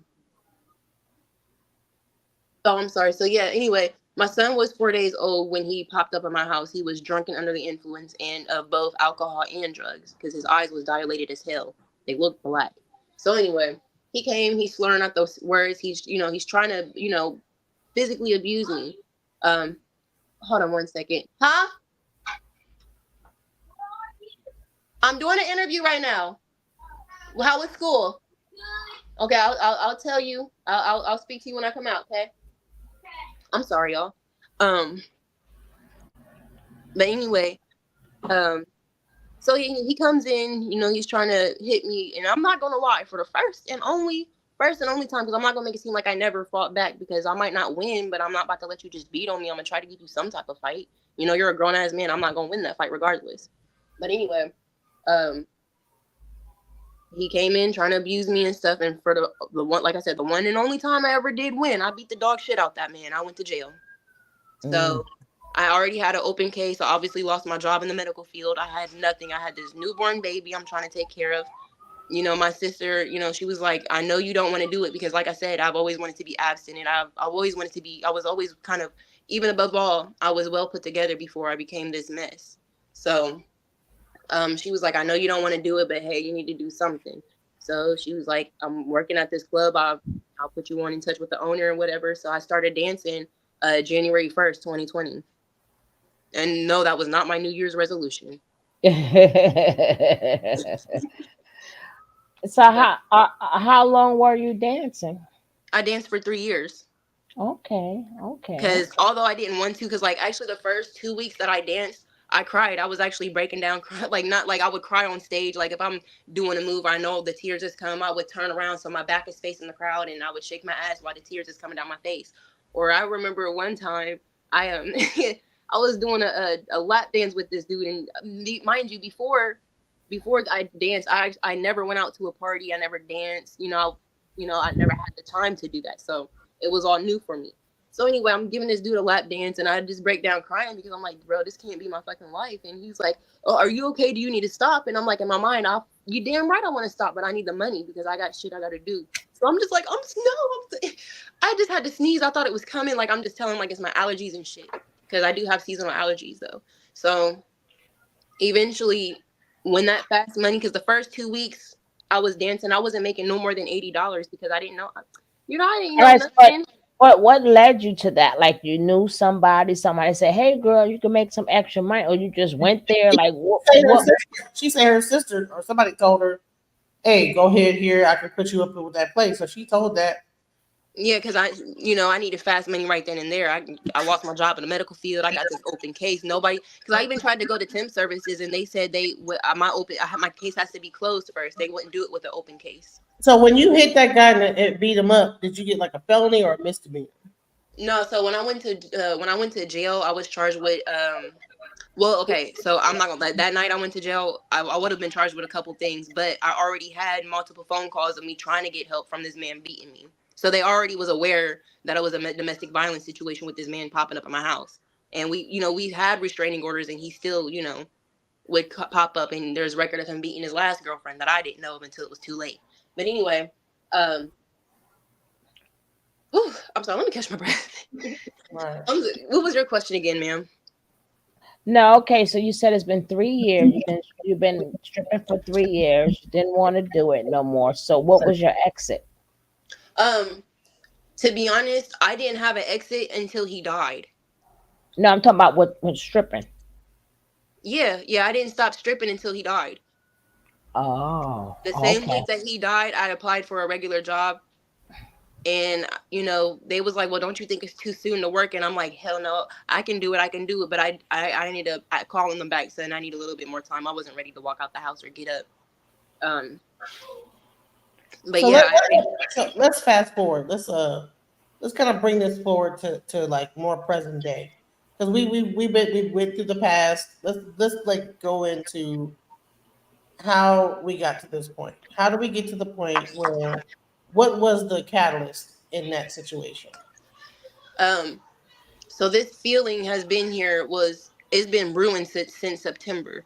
That's when things really started kind of go bad, because actually once again with the welfare office, they done fucked up my Title 20 back then, and I was doing really good. I had a good job. I was working with Amazon. I was also getting paid every day and shit. So I lost everything messing with my Title 20. Then my house got broken into at the same time I was trying to move. So my landlord was like, well, I just don't believe, I didn't have a boyfriend at the time. I wasn't fucking nobody or nothing. But he was just like, I don't believe that you've been there for almost 2 years. I don't believe that somebody just randomly broke in. So I'm trying to tell him, I'm like, dude, you just said it yourself. I've been here for 2 years. I haven't had a problem. That's kind of how the fuck a break-in works. So he ended up not giving me that house. He took my deposit. Well, he stole my deposit. So I ended up losing my car, my house. I lost so much, with welfare again. So I ended up moving with my mom. So this year in February, the time I was with my mom, I wasn't working because I didn't have a car and stuff, but I was trying to do all my little, my little ends and stuff. So I would braid hair. I do smoke weed. So sometimes I would get some weed and, maybe sell a gram here, gram there, just trying to save up whatever little money I was getting. So as y'all know, I do music as well. So I ended up something good actually ended up happening. I was kind of just trying to put myself out there, just my name and stuff. I ended up doing writing a couple hooks for a couple artists. So I ended up having enough money. I ended up getting a house in February 27th to be exact. I gave that man $6,500 in cash because I had my eviction on my record and stuff as well. So I had, you obviously got to pay a little bit more to get in, but things were doing really good. I ended up, I gave him $6,500 for my house. I ended up getting a car. I was working. Things were really good. I was maintaining my house. My rent was $1,500, but my house, it was really good. It was enough space for all of us, 5 bedrooms, all of that, So recently, let's just say everything happened March.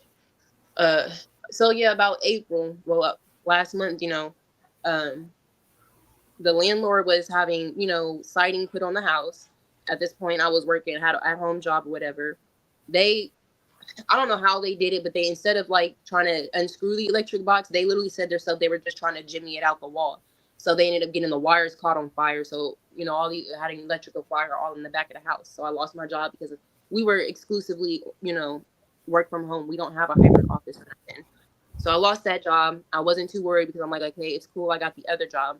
The daycare lady ended up calling me saying, well, JFS just took your kids off the roster. They didn't give me no reasoning. Have they called you because your child care is still active? Like, what's going on?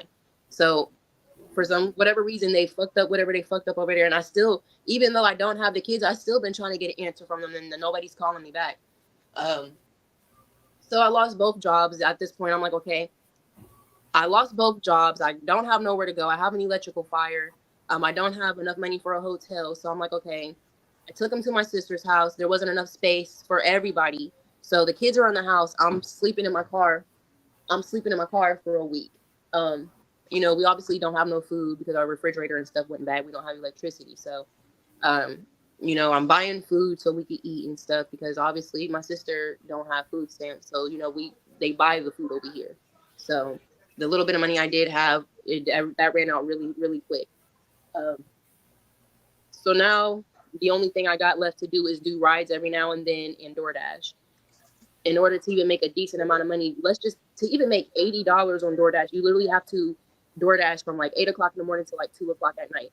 So boom, I'm doing that. I'm wasting all my day. I'm not coming up because by the time I make the $80, I already had to spend 40 to put in the tank. The kids are driving around with me. They're hungry because they're smelling everybody's food. So I'm buying the food for them to eat. And then I got like $20 left over. That's diapers and wipes. So I'm not breaking even. I'm literally just getting by. I'm reaching out to the dads. They're not helping me. The one, every time I call him and try to ask him for help, somehow he ends up wants to talk about the past relationship from almost 3 years ago, and I'm not trying to hear it. And just talking about things that don't make sense or just shit that don't even fucking matter.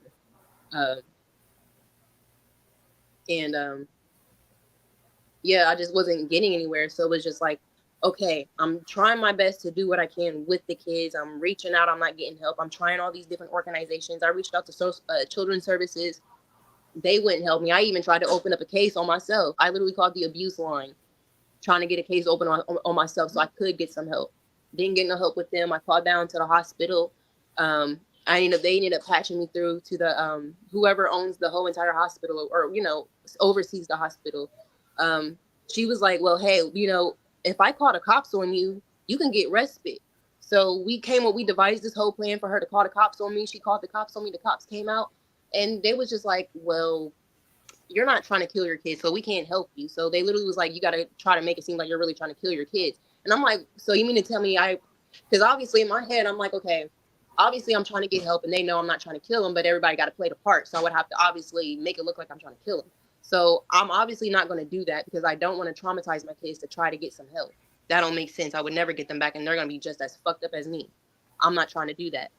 So I didn't get no help there. Tried to take them to the fire station, didn't get help there. So then the fire station ended up calling the cops on me. They didn't say anything bad. They was just like, hey, we have a lady who really needs help. So when they came out, I was already worked up because I'm obviously doing something that's fucking killing me. And I'm sorry if I break down or cry a little bit right now. So It's okay. I'm obviously worked up. I'm hyperventilating. I'm shaking. Because I'm dying on the inside. Literally, actually. So I'm dying on the inside. So first they come out. They also have a female officer. She pulls me to the side. She's talking to me. So the cop comes in and says, well, is it a code to whatever the fuck code?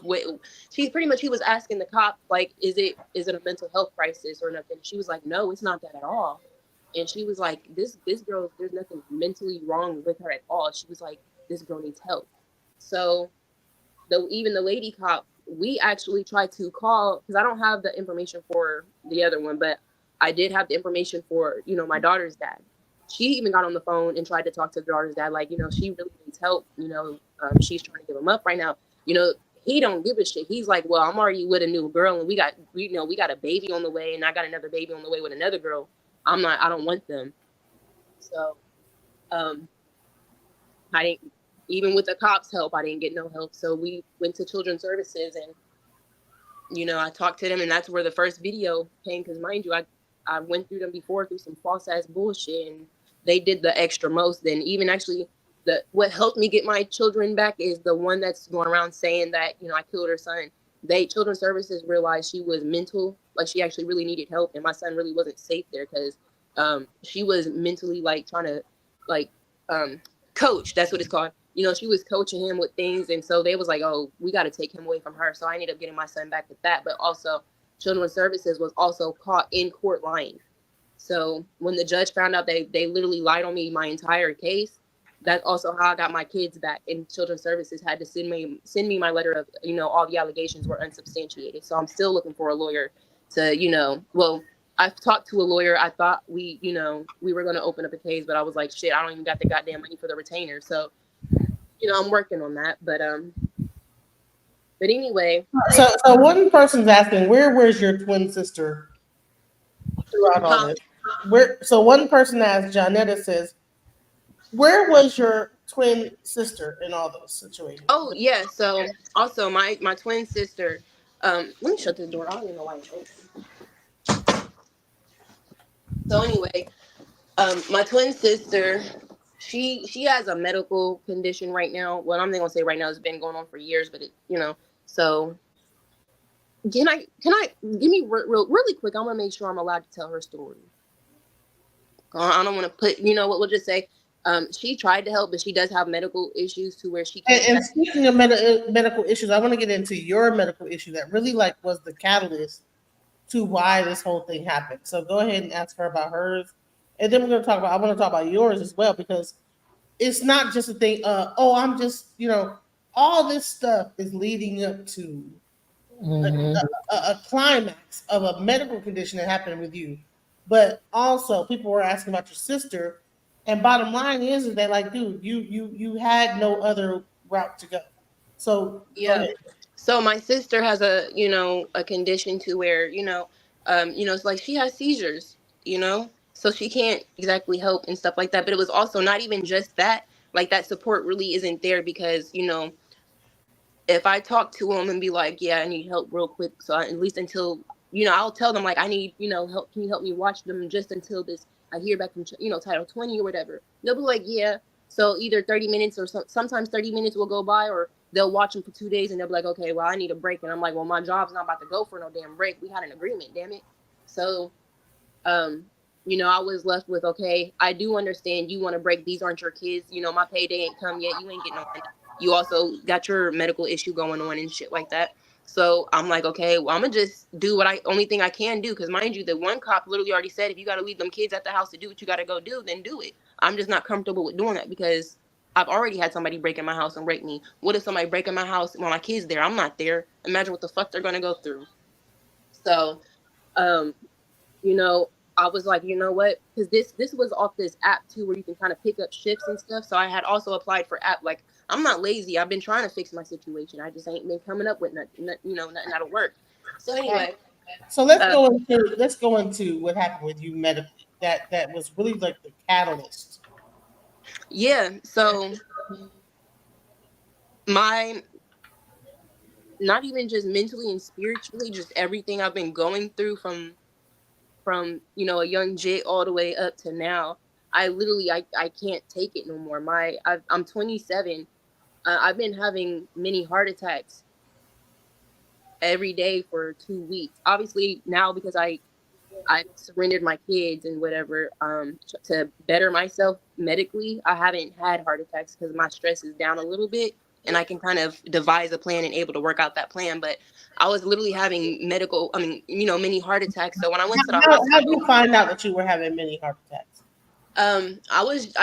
my chest was just constantly hurting. Like no matter what I did, it wasn't going away. Even with medicine, with rest and stuff like that, it was just and it was getting more intense, and it was hard to breathe and shit like that. So I went to the hospital, and I'm just like, I was telling them, I was like, I think I'm under, maybe I think I'm having an anxiety attack because I don't know what an anxiety attack feels like because I've always had anxiety for obvious reasons, but it's never been something like this. So I was like, what the? This is new.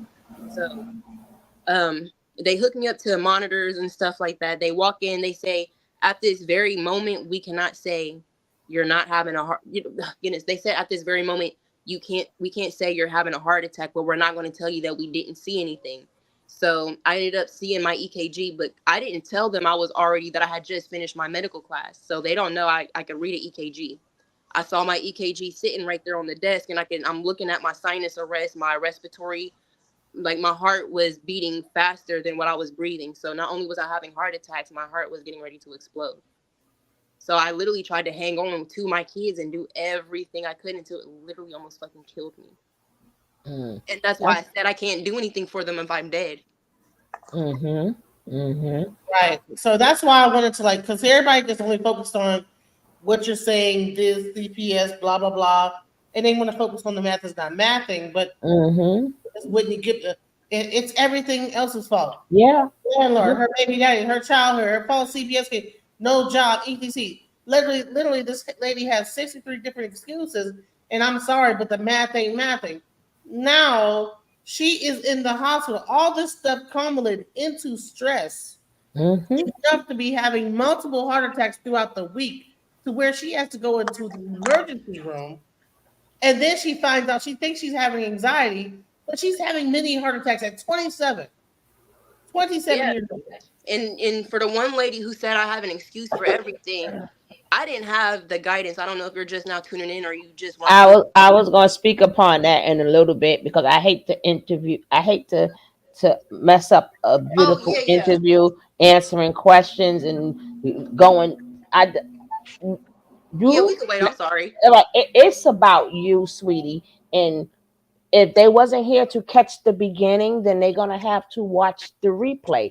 That's the purpose of going backwards so they can understand Yeah. you. Right. So it's not your fault they didn't hear the beginning. Please rewind it and go back so you can see how she got to where she's at. And I'm very proud of this young lady right now. Very, very proud of her. And I'm very proud that she's speaking out. So go ahead. Now you're going back and forth to the hospital, sweetie. Go ahead. Yep. So I'm in the hospital. Usually registration would ask these type of questions. So this is after registration left. Somebody else came in, and this is like they put an IV in my arm or whatever, and they was like, okay, well, if you do get admitted tonight, um, is there anybody you want us to let know that you're here? And then do you have like a living will, a living testament, and things planned out for when you should, like, you die or type shit. Um, So I would, that shit set in like, okay, mind you, I'm already looking at my EKG. They just don't know I already knew how to read the shit. Um, and then at that time, the attending physician or whoever you call it wasn't there. So when how you guys, I don't know if you're familiar with, my heart, I mean, my chart and things like that. So when they updated my chart information, I looked in and it was just pretty much saying myocardial infarction type thing, and that's a heart Hmm. attack for those who Hmm. don't know. So And yeah, I encourage her to tell this part because she's been just Hmm. telling like the trauma part of the story and like the end part, but this is a very integral part of the story. Is like, man, imagine that you think that, man, my heart is about to bust out my chest. I'm fixing to die, and now Hmm. what is the cause of this, right? And so you're like, okay, well, what do I do? I don't want to die. So how? What do I? So she when she goes into this situation into CPS, she's in distress. She's into mental distress. She's in physical distress. It's not just the all this stuff happened to me, boo hoo. I'm going into this situation because I have too much stress. It's like, man, my life is in danger. Thank yeah, you. because I'm not gonna make it seem like I've always made the best decisions, but I also never had that true guidance, and I've always, as you guys know, I'm obviously fucked up a little bit, so it has, my trauma has played into some of the decisions, and no, like I said, Let I me tell haven't you something. always. Do not listen. Don't speak about yourself in that way. Well, Hmm. yeah, I'm sorry. Can't let you sit up here and say stuff like I'm fucked up in certain ways. Listen, the fact that you have 5 children, you're 27 years old, and you've been to the medical field. You got your like you're working on your certificate to get like into the do the you did everything you could for your children, do everything you could despite your obstacles. Don't talk bad about yourself like that. Hmm. Yeah, it's just like I didn't make the best decisions, and I'm not saying I did, but I'm taking accountability now. I'm trying to take control of my life now, and that's all Well, that matters. well, you got caught in between things that a lot of time people don't realize when you get when things happen to you that you're not um damn, I had the word in my head and it left. But the things that you can do, that's a lot of things you're responsible for. But when you were young and these are the things that you did not ask for, that plays a big toll because see what happens is what people don't realize when you have all that stress and all that trauma, if it's not released, it needs somewhere to go. It needs somewhere to go. And that's why they said stress will kill you and all this other stuff, right? So now it starts to work her organs like anybody else. It starts working your your blood pressure. It start working your kidneys because the stress needs somewhere. That's why when somebody's like really angry and if they don't fight, they'll be the ones that end up sick because it has to come out. She has no outlet for it to come out, and every time she tries to find an outlet for it to come out, she get hit with something else. So that's more trauma and stress that's in her body that needs somewhere to go. So that's when it started attacking her heart. So people have to really think about how stress and trauma works. It has to come out. It has to be released. Just like if you hit your pinky toe, if you don't sit up there and go that release it. Now imagine if you hit your pinky toe or something and you're not able to do that yell or that scream. It has to go somewhere and it's going to trickle through your body. It's going to trickle through your organs. It releases itself in the body because it has to be released. And at every point in time which she has tried to turn since she was 15 years old, it was never released for mental abuse, physical abuse. Now she got uh the the abuse that's coming from the son's mother. That's another whole thing. Now she has to deal with. Like she really needs to deal with that because she still has the child and she's spreading all of these things about, like, nobody wants to read about their mother being, oh, you use a murderer or you like, she doesn't need this right now. But the thing is, now the more that she speaks, now his mother is now speaking. Now she wants to, as somebody said in the chat, she wants to have her say where she doesn't have no say. She doesn't have a say. But if she wants to go into how what's going on with that situation right now, baby, the floor is yours. Yeah, and it's like everybody's going through spreading, because what a lot of people don't know, and if I need to, I don't really care to, but if I need to kind of just get people to kind of just relax a little bit, because I'm not mad about anything. But the cops and FBI, they took over all my emails. They didn't took over all my social media. They didn't, had to track his phone, track my phone from the moment, because I was literally texting him up until the point that he died, and after he died, up until I went to sleep, and then his cousin called me, and then I end up at the hospital. So all my Well, timelines and everything add up. well, Not only do I have a copy of the actual legal toxicology report from the coroner's office that literally says all the shit that he had in his system. Where was I ever detained? Where did I ever have to go down to the station to talk to them? They came well, out to my house and they literally told me they literally did it just so they could tell the mom they talked to me, so they could shut her well, up. She's calling down there every day. what gave her the notion that you had something to do with it? Like, I know you said Oh, she's sick. I know she said she's mental, but what will give her the notion? Because is it because he was on drugs and she figuring you gave it to him? Like, what is she trying to say? 'Cause I didn't read. She never Didn't say. you say you were in because Florida? Didn't huh? you say you were in Florida? Or Yeah. So 3 months before he died, I was in Florida because I was just trying to make. I was actually in Florida stripping, because I was paying my rent down there, like the hotel, my room and board down there, as well as sending rent money to my landlord down here for my house here. Um, but while I was in Florida, he had overdosed 3 months prior to his death. And I'm not gonna lie, because I found out he was the three Bs, but also he was supposed to have my son, and he left my son with his crazy ass mama, so he could go do the BBs, you know. So I told him, I said, you should have died. Next time there won't be no next time. And I didn't lie to him. I love him to death. I wasn't gonna tell him nothing. I was, that wasn't true, because look where we are now. The next time came and went, and he ain't here. Um, so, and also the night of his death, because I knew it was the BBBs, and at this moment we weren't together. We were in that little gray area of trying to figure it out, but still messing with each other. And we were talking about, we really went through so much. He was ready to change, but he was still doing him. But he was talking about who he was ready to change. We talked about marriage and stuff, so we were trying to figure it out when he died. But he was also still having his infidelities.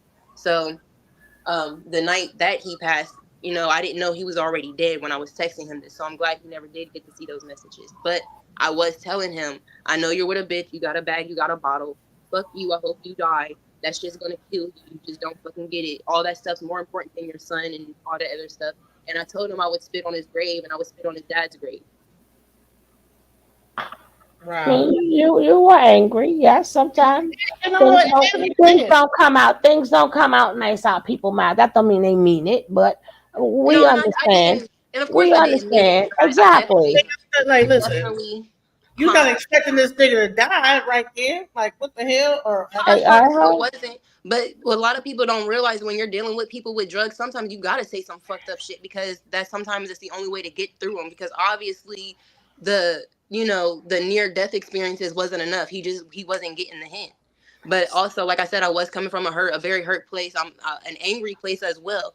But I also very much learned the hard way that you don't. That's why you don't say shit you don't mean, because it's true. You never know when it's somebody's last time on earth. So I've had to deal with that as well. So why did the mother make you public enemy number one? Because literally just because of the messages I was just talking about, and it was easier to blame me than to say that her son was on drugs, because it's a couple times that me and her have sat together and then tried to talk about um trying to get him help and things like that. You can't help somebody who don't want it. So Hmm. it also came to a point to where at one point I was able to take that burden off of her. She didn't have to worry about her son stealing from her or doing all that, because he was doing it all from me. So I was able to take that burden. But when I walked away in that little time where, around that time that he died, because mind you, I was in Florida. So we weren't really together for the last 4 months. We were still trying to figure it out, but still messing with each other. And I kind of feel like in some way when I finally did say, you know what, I don't think I'm gonna come back to you, and I'm gonna come back obviously because my kids are still here, but I'm not coming back for you. It kind of it kind of sent him a little bit over to the deep end because I think he kind of realized like I truly did love him, but it was kind of realizing for like a realization for both of us that it really might be too late. Like the damage is done. Like I'm walking away. So So he what kind of was did kind of go off the deep end more, and I do think she blame me for him going off the deep end more because I found my voice and my worth, but I also wasn't there to babysit him no more. all right? Now, what about the part where you said somewhere down the line y'all made up and you was cooking dinner or whatever, and he gave you the rose? Like, what part did y'all make up and you thought that it was gonna be okay? Because I remember you was saying that he gave you a rose, you was gonna cook, but he do what he usually do and say he's on his way, but he's not on his way. Maybe you want to clear that part up. Yeah, so the day before all that, like the very same day, like mind you, he was found in his car that very night. So earlier that day, prior that night, the previous night, he had spent the night. So obviously, he was there that day. I can't remember what it was that we argued about. Honestly, it probably had to be that some bitch called his phone or something. It had to be something like that, but I really don't remember what it was. But he was like, yeah, yeah, what you tripping on? I ain't dealing with this. So he left. He took all the kids with him and he went to Chuck E. Cheese. So he took all the kids to Chuck E. Cheese. He brought them back, but when he came back, he had one of those preserved roses in the case. It was a white rose because he always said that he wanted a black rose, and I'm still looking for one for him. But it was a white rose. He gave it to me, and I still had an attitude about whatever it was earlier. It was kind of like one of them sorry ass apologies that I was used to. So I didn't throw the rose away. I threw it on the counter. So I threw it on the counter. He was like, you still got an attitude. So, how like that conversation goes, we talk a little bit. I try to, we talk it out some. I lose my attitude. We sit down, we watch movies with the kids. So he kind of chills for a few hours and then he leaves. I'm not stupid. I know when he leaves, he's trying to go, run the streets and have fun and whatever. But, I was trying to be better, trying to change a new leaf and shit. So we're kind of not like back to back to back, but we're having sporadic text messages throughout the day. And I'm cooking, I'm waiting for him to come back home and stuff. So one of the last messages, the last messages that we had was, hey, I'm making dinner tonight. Your food is done. It's in the microwave or whatever. He says, okay, I'm about to be on my way home. I got a surprise for you. That was his last message to me. So, like I said, usually he's always lying about when he's coming home, and sometimes he doesn't come home. So he's not responding at this point. I'm not even getting sporadic responses. So as times, and I'm not gonna say like that's never happened, usually because he is drunk and fucked up and having a ball, so he's not about to respond back to me.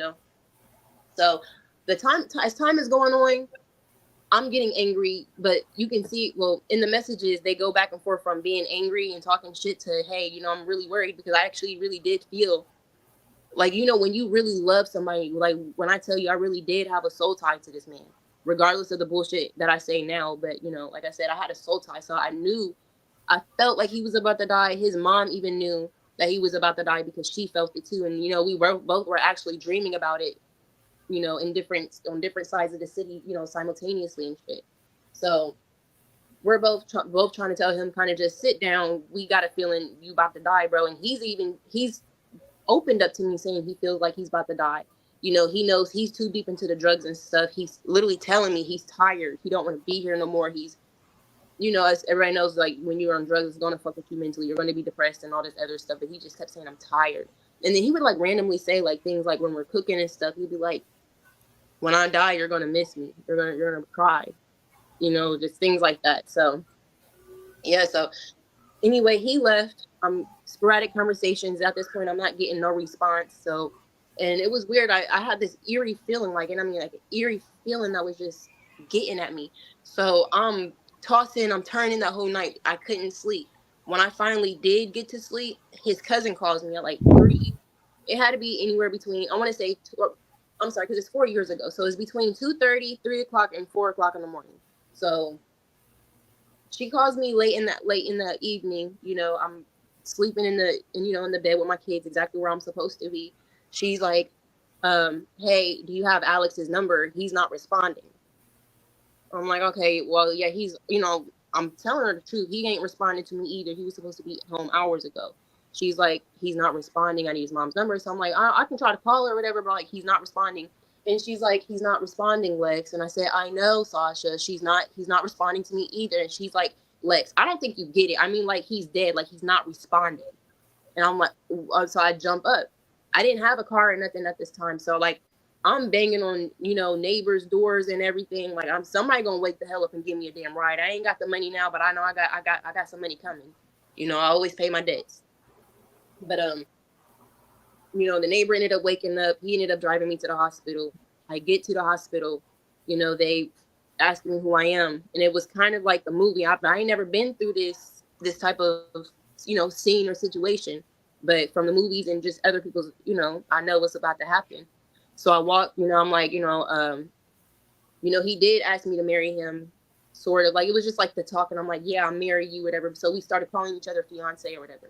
So they were asking me. I said I'm the girlfriend or fiance, but we have a child together or whatever. So they lead me to the fucking family room. I go in the family room. I'm already fucking bawling because the call I obviously got. So I go in. His cousin Sasha is there, and some other people can't remember who they are. And then she's like, she's asking me questions and stuff like that. She's telling me what happened because she's the one who found him and had to call 911 and stuff like that. So she's telling me what happened. And because I already had these feelings days prior, and his mom, and just like when I would look at him, it's like I almost would see death standing behind him. It would just feel like I would be looking at a cloud behind him, or it was just like a cloud over him. So um I'm already bawling. Like I already knew he wasn't about to walk out. So eventually, she just got off of work when she found him. She's tired. She wants to go home. She's keep me updated, Lex. Boom. So at this point, it's just me. Still can't nobody get a hold of the mom. None of the brothers and sisters like me because, we had a toxic relationship.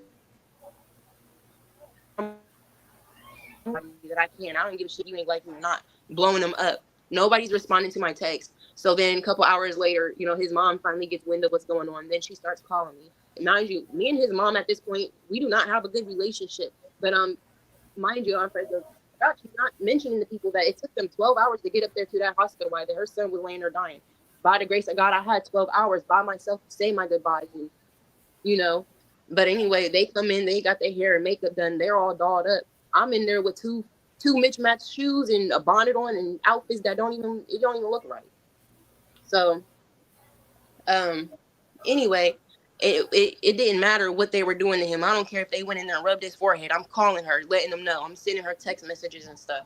But anyway, when I was there by myself, for some reason, when I tell you I had a soul tied to this man, I didn't know what room he was in. They had all the curtains on that floor shut. But when I tell you something, I looked over at this room and I was stuck on this one room. I would not take my eyes off this room. That's the very same room that doctor led me to because he walked in. They said, family of Alex. I'm the only one there. I'm the only one who stood up. So I said, please let me see him. Like, I already knew me and his mom didn't have a good relationship. I already knew her motherfucking ass was going to kick me out when she got there. I made it known to the doctors. He walked in, and I said, mind you, I already knew he wasn't walking out, but I needed the doctor to tell me because I just wasn't accepting it. So, and I kid you not, I'll tell this story hooked up to a lie detector test. Anyway, I look at him, I'm like, bro, this ain't the movies. Don't sugarcoat nothing with me. I need to know how bad it is. We got a son. I need to know. He looked at me. He took the damn scalpel. He opened his eyelid. He took the back of the scalpel, not the sharp part, but the round part. He poked his eyeball. He was not flinching or nothing. He took the scalpel, rubbed his feet, no flinch, nothing. He said he's not making out of here. He's brain dead. Like, there's nothing we can do. We're just trying to keep him alive enough for the family. Like, he had so much fentanyl in his system because he went when he overdosed in January when I was in Florida. It turns out he had an infidelity with the girl he bought the drugs from. So she had a boyfriend, and in that household, they sold whatever it was that they sold. And I'm not about to make it seem like I know what they sold because I don't, but I obviously have a clear idea. But anyway, so when he went to them the first time in Florida. He bought a bag of coke from them. I guess they put just a little bit of fentanyl in it, so it didn't, kill him, but it did fuck him up. So when he went back that second time that killed him, he still wasn't healed from the nerve damage that happened from the first time. So when he went back to her, they didn't give him a bag of coke. They gave him an entire bag of fentanyl. And there, and the Oh reason, Lord. another reason why I never went to jail or was charged or I wasn't even a suspect, because not only do I have the toxicology report, but there is actual police evidence, and there's a picture of my baby dad with his head leaned back in the seat with the bag of fentanyl in his hand. I saw that picture. That it was showed to me at the hospital. Um, And of course, the people who have the picture were not about to put the picture out because don't nobody need to see him like that. His mom done already post, and honestly, his mom done already posted embarrassing pictures that I know for a fact that if he was alive, he wouldn't want them pictures online. So she done already posted pictures of you know, his well doing or whatever you want to call it. But So he's been passed away. You said 3 years, right? 4. Okay, 4 years, and the mother, it's still out to get you. Yeah, like I don't know if her page is public now or if you guys can maybe friend her and look at her page. Even 4 years, I haven't had no type of contact with her. She can't tell nobody what I've been doing, what I've gone through, any of the accomplishments that I have had. She can't tell nobody nothing, but she could tell my story from years ago, videos from years ago. And actually, there's a video surfacing as well when I was pregnant with my son. And I'm not gonna lie, I was going through because what a lot of people don't realize, before he turned that camera on, he was already in there beating my ass. Although I didn't have like black eyes and shit, but you can see my face is red. I'm slapped up and shit. But I'm obviously in distress. I'm pissed off or whatever. I'm crying. I'm saying I want to kill the baby. I think I said I wanted to kill myself. I'm not even. To be honest, I think I tried to go out the window just to get away from him. So everybody's like, "Oh, she's crazy. She's crazy," but nobody's realizing my only option at that time was to try to climb out the window. That don't tell y'all something.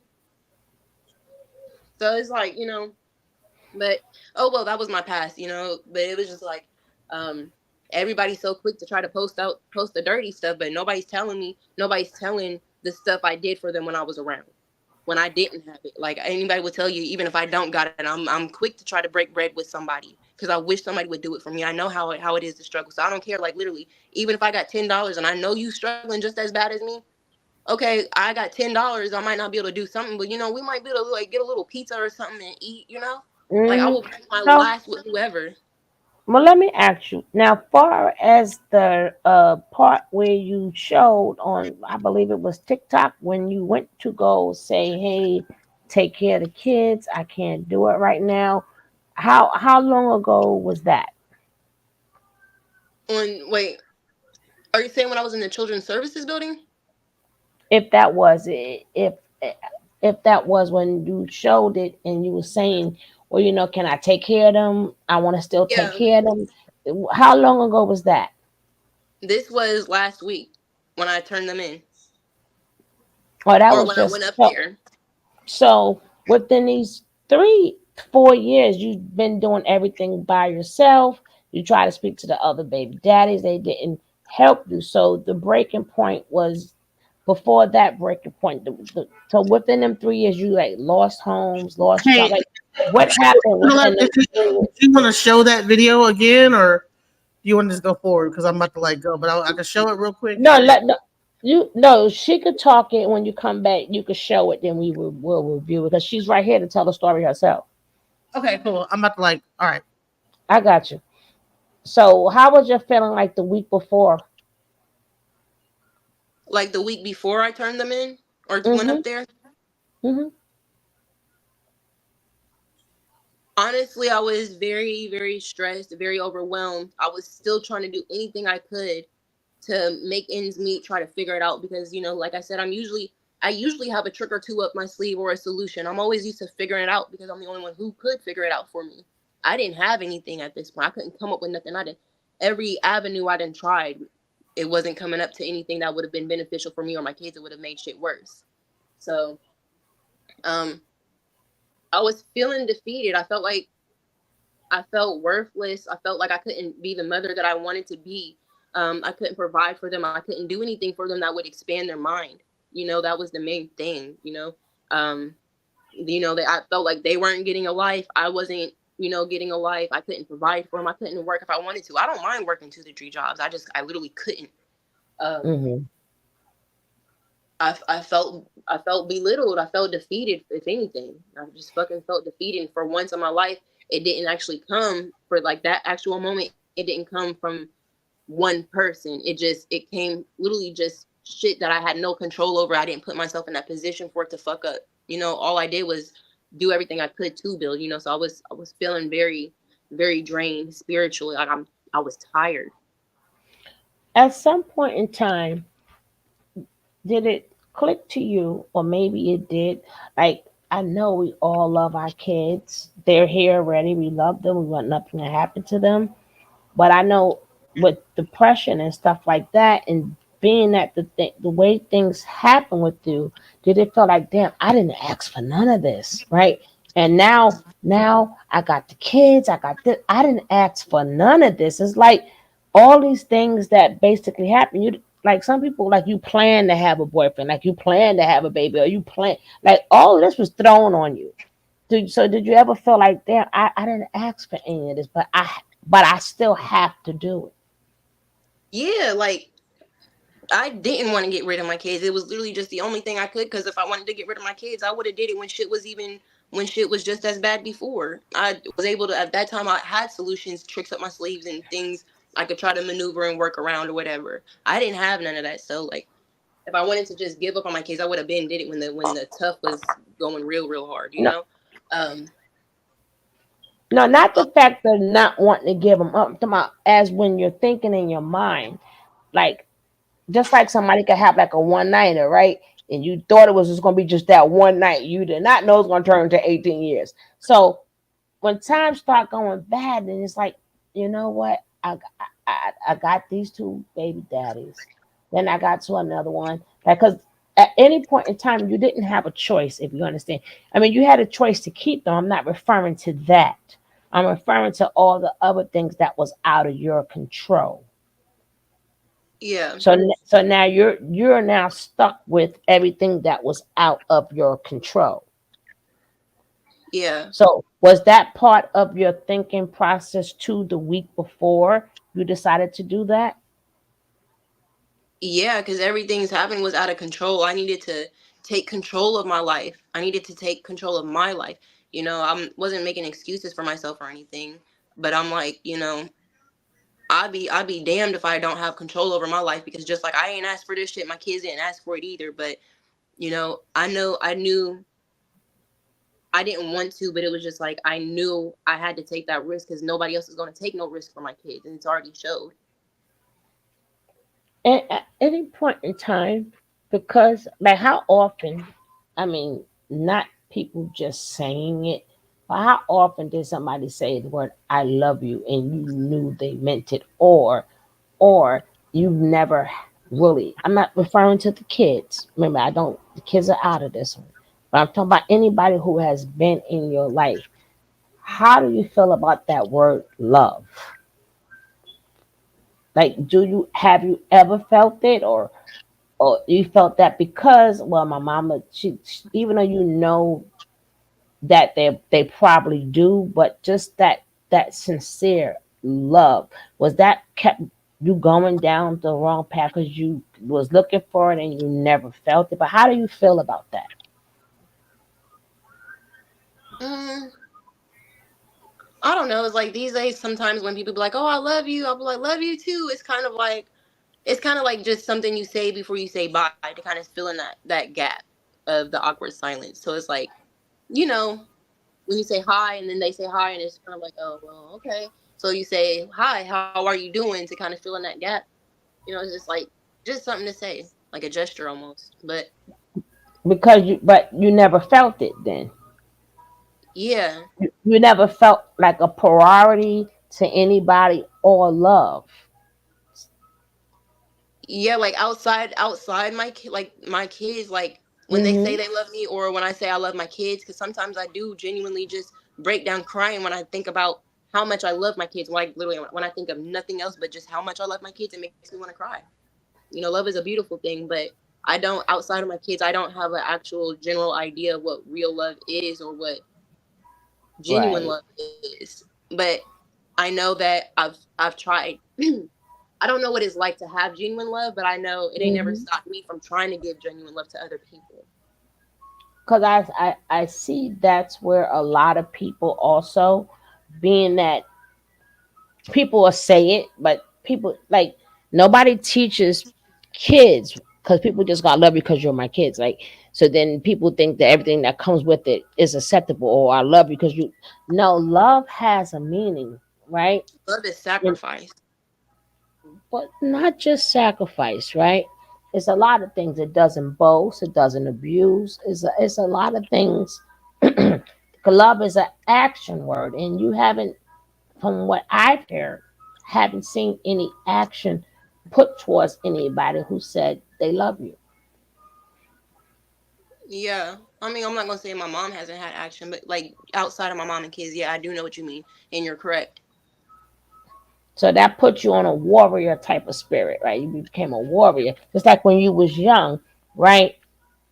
You, even though mommy and them love you, but the action is not there. So that put you in, okay, I have to feed my brother.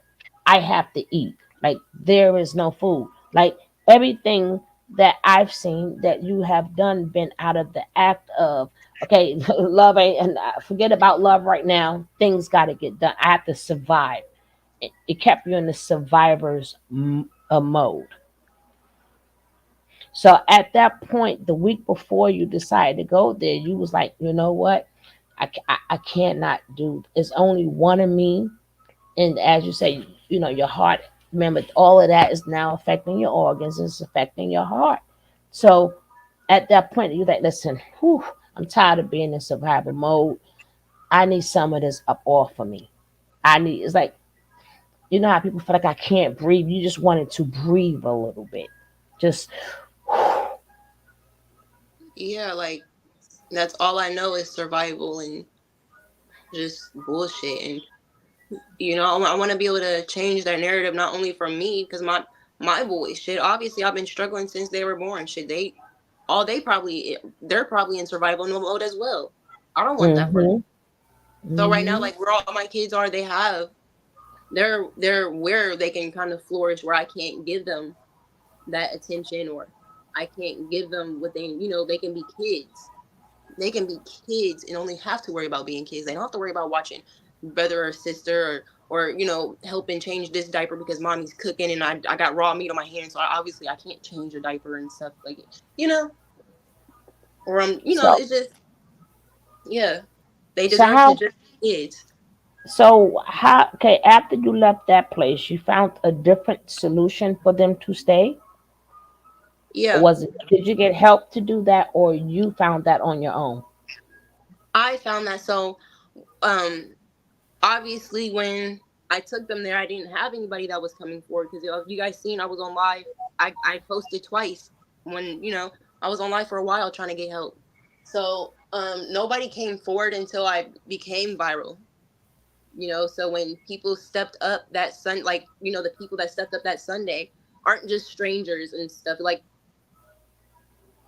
at least, how can I put it? Like when you say you haven't talked to somebody no for such amount of time, you don't know them anymore. So Mm-hmm. it's been some time since I have spoken to these people, but I know them more than I know the strangers that my kids would have been with. I have so I don't have a case with children's services. There's no agency involved at all. So I still have legal custody of my kids, but I have already written the letters and have them notarized saying that, hey, while I get myself together for this reason and that reason, they're temporarily living with them. So this person is this legal guardian. Are they all together? No, there's 3 households involved. Oh, okay. So you got three different. So are the twins together? Yes. And then somebody has your other son and somebody has your daughter. The oldest 2 are together, the youngest 2 are together, and my youngest son is, with somebody. Okay, okay, okay. And are they close to one another? Um, like you mean like in the same city and stuff, right? Yeah, they're no more than 15 minutes apart from each other. Right, because they always been together, so they can. I mean, close by, they can see each other, and when they want to Yeah, see each other, or you have to so be the I one to do. bring them together, and then So take them back to where they at. so I'm pretty sure they wouldn't have mind doing it, but I obviously can do that. So I do still see, and so if I don't see them every day, I see them every few days or every other day. But I am keeping in constant communication. So I do pick them up, a couple times out of the week and bring them all together, and we, spend the night at somebody's house or something like that, because I do still So want them to have that bond and not be separated, and I don't want them to lose any bonds they do have now, just in the little temporary time that they'll be apart. now you have no with none of the baby fathers. You have no as of for them not coming to get their kids and everything. So you have no relationship with none of the fathers that's alive, correct? Correct. And they had their other kids or whatever, and just left your kids on to the side, because that's another injury also. Yeah, I'm not going to make it seem like I haven't tried to just put differences aside and think that people can change, because I have done that, but the very same people right now trying to say they have a story about me to tell are the same people that also ran off with my kids when I tried to set the differences aside. Like literally up and ran off with my kids. Like the police were involved. The news was about to get involved. It was actually about to. That was another post of mine that was about to go viral a couple years ago. I got like 1,000 shares and stuff. But I got my kids back in 2 days because they was like, "Yeah, y'all about to go to jail because we're not playing with y'all no more. Y'all just running off with people's kids and stuff." And that was also doing that. My son's dad's mom played a part in. So a lot of So, people don't also know that because she's going around telling people that I killed her son and all this. I've had my house broken into. People have ran off with my kids. I've gone through a lot that I have not told nobody about. That I just like, okay, she's just miserable as hell. But for sure, cops they already know. So like at this point, we're just waiting on one of them to do something else stupid, and they're going to jail. so at this point in your life, after now you have the kids settled, where do you see you? Are you gonna have like time I know you like to work and everything, but sometimes you have to work on the inner you first before you can get out and do that. At the same time, maybe you can, but where are you at right now? Um, So a lot of people have the narrative that I've gone out shaking my ass or danced, and I haven't. Although I would like to go out and maybe get some wine or just relax. As I'm allowed to do that, but I haven't done anything. I haven't done that I haven't been doing when I did have the kids. I'm just in the house doing my homework, my interviews. Um, I actually start my job tomorrow, and then also I'm in school for music, so I'm obviously making music. So I'm trying to work on my single and another collab, and just trying to work on my crafts as well, because I do express myself through my music. But it's only been a week, correct? Because you said this happened Yes. last week, so Yes, ma'am. So last it Monday, ain't Rome wasn't built overnight. It's only been a week. It's okay, baby. So it's yep. only been So a week. I start my new job tomorrow, but I did last Monday also do an interview with another job. So I did get that job, but I can't start that just yet because I have to attain 2 more licenses. But I'll be done getting those probably by the end of next week. But you do have housing right about now, someplace to stay.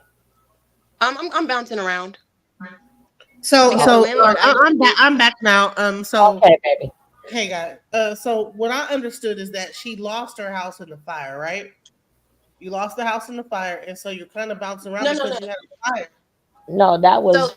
Uh, the uh, fire, go ahead. it only messed up the back of the house. It's just it wasn't safe to live in because it was obviously like electrical damage, and I didn't have electricity and things like that. So Right. the So house, that was as of right now, so they fixed as it of right now. now, yeah, they fixed it. But with the whole thing with the jobs, mind you, I'm just getting work. I'm starting my new job tomorrow. So But here's the um, thing: they say you're under eviction. So how the hell can they evict you when you can't live in the house? because so like they came, they fixed the back of the house. They did what they had to do. So now that they say like, oh, I'm back in the house, they expect me to have the rent from the job that they fucked up in the first place, and I obviously don't have the rent. So they on the 10th they put the letter on my door to say to leave the premises, but um today this morning the landlord texted me saying they're gonna go ahead and file the eviction on Wednesday. Right. So they can't file an eviction when the house was unlivable. That's why you need to like do what Pam said when I put you on the phone with her. That's why you need legal aid because they can't file an eviction on you and you couldn't live in the house because it was like burnt down to the ground like on the back of it and you can't live in it. So that's like illegal. That's not right. It's a legal eviction. It wasn't your fault. You should not have to pay rent for a time that you were not in the property. That's number one. Number two is that like you need to uh like I know you're like now you're in like displaced situation with your kids, and was that part of the reason I missed. Did you talk about Yeah, what brought you into that situation with the kids and yeah, CPS? yeah, because I already lost my house. I'm about to lose my job. Probably about to lose my car too, but I'm trying to hang on to that. But I'm getting ready to lose everything once again for things that were out of my control. And I don't want them to struggle again. I don't want to have to walk from this place. So I'm even right now by myself because I haven't started these jobs. I'm not stable. And I don't want to put them through that again. So the situation with the house also played a part into why I gave my kids up. So Um, I just want to say, Super Miss Ayers.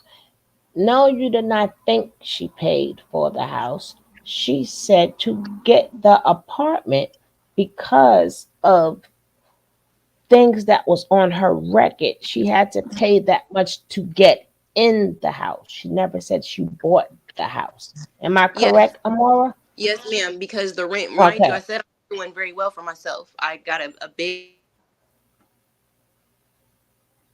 deposit last 2 weeks.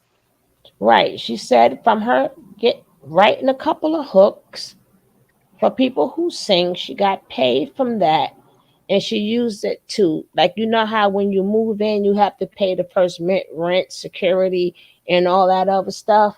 I told you I may have to go back on this interview so you can get a I we went from step to step to step to step so you guys can't miss nothing. So please make sure after this is over, make sure you watch the full interview.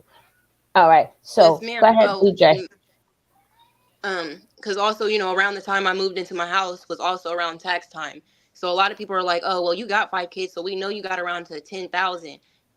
I don't know if anybody was listening, and also haven't been working last year all like that because my daughters were premature. They've been in therapy every week since they were born, and we just now getting to where they have one therapy every 2 weeks. They had three therapies a week, as well as my son, for the trauma that he experienced being with his grandma. So that was 4 different therapies I had to do a week. I didn't have time to work. So I didn't have a lot of income to claim on my taxes. And what I did get for taxes, I used to get my car that I'm getting ready to lose now. So the hooks and stuff paid for the house, my taxes paid for the car, and the jobs that I had that I lost with the fire was I was using to maintain it. So as of today, okay, your thing is like I said, I hear you saying you want to work. I hear you say you're going to get a job, but what are you going to do for you? Like what's next for you? Um, will obviously seek some therapy because like I said, opening these cans of worms that I didn't realize that I've only suppressed and haven't dealt with. Um, I definitely want to, definitely seek some help because I do have some layers, that need to be peeled back. Um, Hmm. So as well as get, some mental help and some therapy as well as that, I don't have my kids right now, so I can go ahead and generate multiple streams of income, but I also want to take this time because, because of my video, they've opened up to me, for me to have a platform. So I want to use this platform to raise awareness and tell people that it's okay that, you need help and that it's okay to freaking speak up and it's okay. Um, what are I your want platforms just so we can put this in the chat? So I'm now at 10K followers on Facebook. So it's Amora Lex. And then my Lamborghini Lex. That one we're still working on that one as far as the following and stuff. But that is Lamborghini _ Lex. And then my YouTube channel. I'm pretty sure that's Lamborghini Lex. I got to go back and look at that one, but it's Lamborghini Lex, and I do have a TikTok as well. That's Lamborghini Lex. Okay. On top of that, you said you're in school, like medical school. How far are you into that? So that Friday I dropped them off. I actually finished my last medical class. So I'm nationally certified with my CCMA, which is my certified clinical medical assistant. So I'm certified. So I still have to do my mock exams and my national exam that I'm so nervous to take that I still haven't took the test. Plus I have to pay 165 for the registration fee. But I haven't taken that test yet to get my license, but I did finish that. But I'm also in another school actively right now that I'm still doing classes and homework for, and that's I'm not going to say that school's name for obvious reasons, but I'm in school for music goodness, for music production and audio recording with a concentration in communication. And right now I'm in my first year for this one, so this will be my associates, and then I did a 2-year accelerated class. So by the end of next year, I'll be graduated with my bachelor's. So I'll get my associates this year and my bachelor's next year. Do you know who this Tennessee K person is that's in this chat right here? Tennessee K. Who is this person? Do you know this person? That's Me? probably some. I don't know if you know her, but that's probably somebody who's been following her or part of her son's mother clan that comes in trove. But I usually pay them no mind because I don't like to disrupt the information that we're getting from the person who we're here for. We're here for Amora. I'm not really here for the stuff that they say in the comments. I usually let them be because that's trolling, and this is so much valuable information that she's giving us that can help a lot of people, because people are just looking at what's going on now. This girl's been 14, 15 years old. Even before that, she's never caught a break. So if you guys see holes in it, you supposed to see holes in it, because when you've been through as much as she's been through, some things you do blank out. Certain things, certain times and orders and dates, sometimes it does get confused somewhere down the road. If there's no blanks in there, then that means you are really lying, right? If you could just remember everything and there's no blanks, no, her mind is exactly where it's supposed to be, and she's trying to gather it and get it all together. And if anybody don't like what's going on, then try living in her shoes since she was 15. Try living in her shoes since she was 15 and tell me, how would you do it? Try living in her shoes when she was 13 years old and had to feed her family and take care of everybody and getting abused and everything else. If maybe you could do a better job, but you're not in her shoes. Carry on, darling. I'm so sorry. Oh no, you're fine. Um, I don't remember what I was saying to be honest. Where did And I leave off? here's the thing too is that, like, yeah, she is in Ohio, and Ohio is a very racist place. So imagine like not having a support system, not having the proper support, and she's just having from 15 all the way up until now, what, 23? On how old are you now? 28, 27. 27. 27. So 15 to 27, 5 kids. And she just now said it's too much. She didn't say at 23 it was too much. She didn't say it at 18 it was too much. She just now said, you know what? Hmm. And all this crap has gone on this whole time. And right now she finally said, you know what? I'm trying. I keep trying, but it's too much.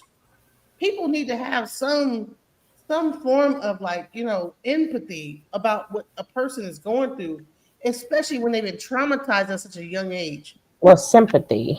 Well, Not empathy. Put no, yourself put a yourself. lot of people cannot. That's why at least have some sympathy. You don't have to have empathy, but at least try to have some type of Well, no, sympathy. I don't say sympathy because sympathy is just you feeling sorry for a person. Empathy Yeah, is and I don't want nobody feeling sorry for me because some of these no, beds I made by my, sympathy is I made. put yourself into this person's shoes, Hmm. imagine how it could be, Hmm. and Hmm. then talk from there. Don't talk from a judgmental standpoint, Right. And we do that too much as women. right? As women, and we act like a lot of women have not gone through this.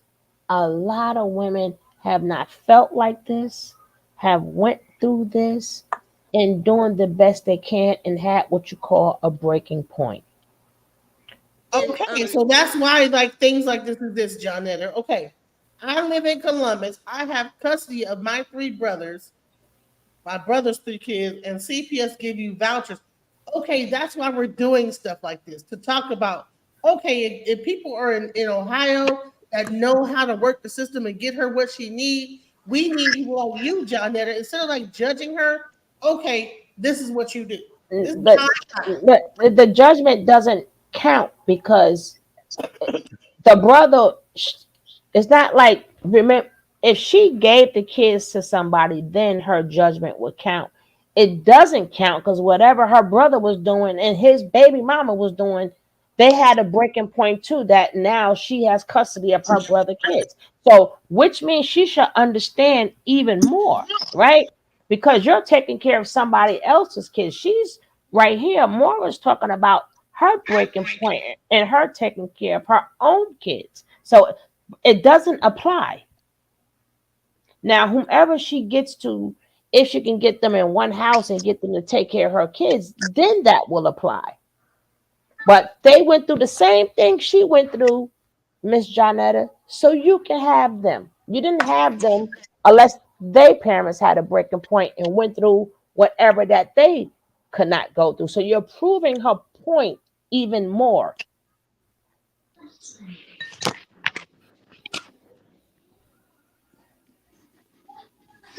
Because you have a mother and a father, but you're the one with the custody of them. So what happened? What's their story? Let them come out and tell their story, that how you got custody of them. Exactly. Thank you.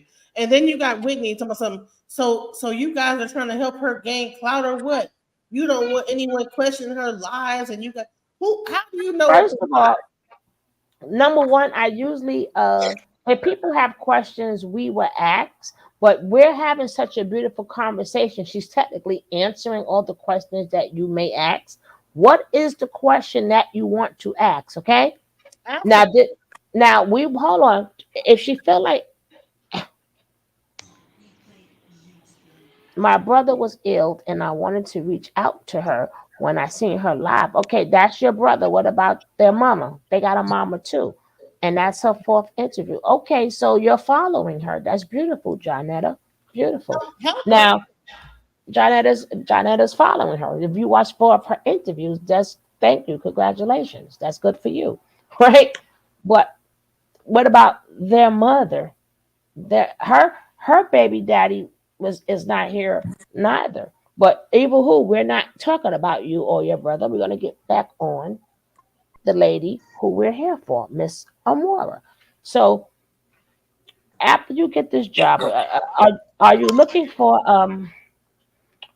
are you looking for another residence? So like how long do you think that you need time? I haven't still ain't seen a valid question in there yet for us to answer, right? Y'all making comments, but y'all didn't ask a question. If you guys ask a valid question, me and DJ will answer it. Far as repeating what you guys are saying, I don't do that. And I'm not going to do that. Right. And I don't have we don't have to keep explaining things to you. You guys' mind is whoever you are made up. Keep it that way. Now, how much time do you think you need or you don't know, Maura? um so I'm really good at like trying to map things out and trying to stick to the plan. So with everything that I'm trying to do now, I feel like 6 months is more than enough time to be able to, you know, build up, save up, and try to sustain and maintain. Well, emotionally, what if you're still not ready? Then the people who have them, they already said, if I do have to have more time than 6 months, then that is okay because That I is have more than beautiful. 6 months worth of trauma to unpack. But I'm gonna try to Yes. get it done in 6 months. I ain't trying to be away from them that long. Have you tried? I know your mother's an introvert or whatever, but did you try to, or are you willing to get like group therapy with your family? It ain't gonna Or turn have out. you, I mean, you never know, but have you asked, say, hey, we need to do this together, or hey, mom, we need to do this, or hey, sister, sometime so they can Oh, unpack their mess too. oh, okay. I know what you're talking about. I'm sorry. So, I mean, as far as like my mom and sisters, we didn't always have the best relationship, and actually, me and two of my sisters, as of recently last year, started talking again after not talking to each other for a couple years. So, altogether, because even during like all this turmoil, because I didn't talk to my mom for a while either. I've sat down numerous times with my mom, even recently. We sat down and unpacked some of the things that I've already forgiven her from, and I've understood more of where she's coming from, or where her mindset was, as well as my sisters. um and to be honest, I can say I do have a better understanding with my mom and my sisters than I ever did before. But would you mind Before, going through family therapy though? I mean, did you? um I mean, you can still just ask. If y'all could find some place where all of you guys are comfortable. I mean, if Cause they're open to it and their schedules allow it, then yeah. I mean, um but my mom, I don't know if it'll happen exactly right now. She just had a total hysterectomy as well. So oh she's god, got she's got some healing to do. So probably but not then now. I some of the wouldn't be opposed places to it. you don't have to come in. Some of the places you don't have to come in. Right? Find a Oh, place I don't where think. Yeah, I you wouldn't be can opposed phone. to it. You could phone. Some places you can phone call it, or you can Zoom it. Some places you don't have to be physically in the place, right? But I honestly think that because of, especially when you said, like I know your mother spoke upon her life, but the part where the guy used to come through your window and she's laid out, like it's a lot more that she's feeling too, because in her mind she felt you guys. And I understand that's what you're trying not to do with your kids, but people not really realizing that that's what you're trying to do. But anytime, somebody just could come through the window or whatever, and have what's happening to you, and for her not to do anything, that leaves something in a parent when they was too busy into their own mechanisms that they didn't save their children. So I'm just giving that as a suggestion. Maybe she has a lot more to unpack too, and they could have it too. Whereas, y'all could do it group wise, or she could have somebody to talk to wise. And a therapist, it's just a therapist. It's, I mean, people think it's like way more than what it is. Like it's a psych, or you crazy, or it's a mental health. No, sometimes just regular old therapy. All they do is listen to you. And here's another thing is that she said that her mom had went through some stuff similar to what she went through, even worse, with like prostitution and a bunch of other stuff, and people were sold off and all type of other stuff. So her mom does have things to unpack, but maybe her mom is not open to therapy. So now where does she go? She had to focus on herself. She had to focus on herself, getting herself healed, and maybe her mom can see her example. And that's what the Hmm. real thing is that you know what? Sometimes as a mother, when you realize that listen, I've had enough, I can't take it. Like, okay, so here's the question. So the kids are in separate households. Is that did we go into that? Yes, Hmm. ma'am. Yeah, they're in Separated. three separate households. Okay. So are they with family or did we discuss that as well? Well, I didn't. I left that as private, but they had three separate places where they're all close to one another, and she goes and get them, and they spend time together. But I didn't. I left that part not open, so that nobody won't get no They're not ideas. Right. so they're not in CPS care. CPS did not do anything. They just said, So "Hey, you probably yeah, so the night when I was at the CPS building, and this is after the camera was cut off, um, they already told me, they was like, we really see you love the hell out of your kids, and So the supervisor or the intake lady, she reached out to her supervisor, who reached out to her supervisor, and of course reached out to her supervisor. Um, so because technically, when cops, for those of you guys who don't know this, when your cops take your kids to CPS, they didn't take custody. They have this thing what they call is law. So when the cops took law over my kids, they transferred law to to CPS. And CPS had law. So technically, because we never went to court and it was never legalized, CPS never had custody. But Mm. they were like, they were like, we obviously see you really love your kids. Like there's nothing mentally like like nothing like seriously, wrong with you. Like of course you got some things to unpack, but you're not like mentally unstable and things. You're just going through some things, and you need support, you need help. So she was like, we don't want to take your kids because if we do take your kids, it's gonna be so hard for you to get them back. So they did say that I could leave them there that night because I didn't really have anywhere to go that night anyway, like to take them. And it was so late at night. So that Friday night, they stayed at CPS as well as Saturday. So when that Sunday came, I finally got a call and they was like, yeah, we really don't want to take your kids. So if you can, mind you, by this time, people had already came forward to claim the kids, like said, hey, we'll take them. Um, so they were like, if you can find somebody who will take them and you can come up with a game plan, you don't have to have an open case. We don't have to take custody.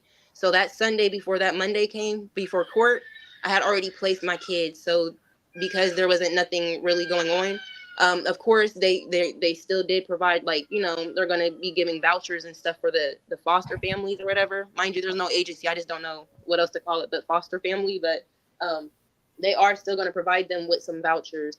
But so far nobody's gotten anything yet, and it's been almost 2 weeks now. So still nothing has came from CPS, but I don't have an open case. I don't have no agency involved. But yeah, they didn't take custody because they was like, we don't want to make it hard for you to get them back when you really don't. We don't have a reason to take them from you. And obviously medics and cops were there. I was interviewed and all that other stuff. So like, they already pretty much cleared me as I'm not mental, or I'm not fucking insane or anything like that. Ain't nothing wrong with me mentally. I just got some trauma, but I need help and support. And and like I said, I'm just trying to change our narrative, change our story. You're trying to break the cycles, and Exactly. I applaud you on that. I really applaud you on that And because you could have honestly, went a lot of different other ways. People don't understand. There's a lot of different other ways you could have went, right? to be honest, I really did do it was best, not only for medical reasons, but I wasn't verbally abusing them or anything, but it was to a point where I was becoming withdrawn. Like I would sit in my car for hours because it was the only place I could just get away. Or I wasn't like, we would be having conversations, but I don't think I was actually, like, I would be there, but I don't think I was there. Like I was somewhere else, so I was starting to become withdrawn. I was starting to become a little mean. Like I just didn't want to be around anybody. And they don't deserve that. They don't, they're just trying to be kids, and they already don't have a life. They already don't have a life, and that wasn't cool. I wasn't okay with that. And I'm still not okay with, um, just being stuck and still. And, I was earlier, it was just like, earlier when we were talking, I noticed a lot of people did hit my inbox and they were like, you just walked away from them. Every Black woman is struggling, and that's fine. Da, da, da, da. And it's not fine that every Black woman is struggling. For generations, Mm, by our hmm. government, it was always known to be the normal for a Black woman struggling. And I'm trying to change that narrative. I mean, y'all can be comfortable with that narrative, but I'm not. And then it's not just single women. You know how many people came forward saying they want to do the same thing. They've been trying to do the same thing. And even men came forward saying that they're single dads, and I didn't do anything wrong because it's a couple times they've had to ask their mom or their sisters or their grandma to take their kids. So it's not just me, but I'm opening that platform for people to feel comfortable enough to say, hey, I'm struggling. And it's fine. Everybody's struggling. Everybody's got something going on, but it's okay that you need help. Because a closed mouth don't get fed, but an open mouth sure hell will catch some backlash, and that's fine too. That's why I said this interview is very, very important because more women need to speak out, and it's sad the ridicule that women get when they speak out. When, like, nobody goes after the deadbeat dads, right? Nobody goes after them. Nobody go trolling their page. Nobody is saying, well, hey, we all have done this. Like, and it's always the women that they go after. They And never can go I after the actually men. add on to that? Mm. Since this whole thing has started, I still have not heard from any of the baby dads. In fact, they are on Facebook trying to bash me with the rest of the people. I actually saw one of them commenting, talking about, oh, her music's trash, she's ugly, just trying to join the trend of hating Lex. But neither one of them has still reached out to get their kids. Nobody's reached out to do anything at all. So once again, the same people who are trying to tell stories about me and narratives are the same people I couldn't ask for help when they knew I was struggling. And you're still struggling, right? Yeah. And they rather bash you and bash the women instead of helping them.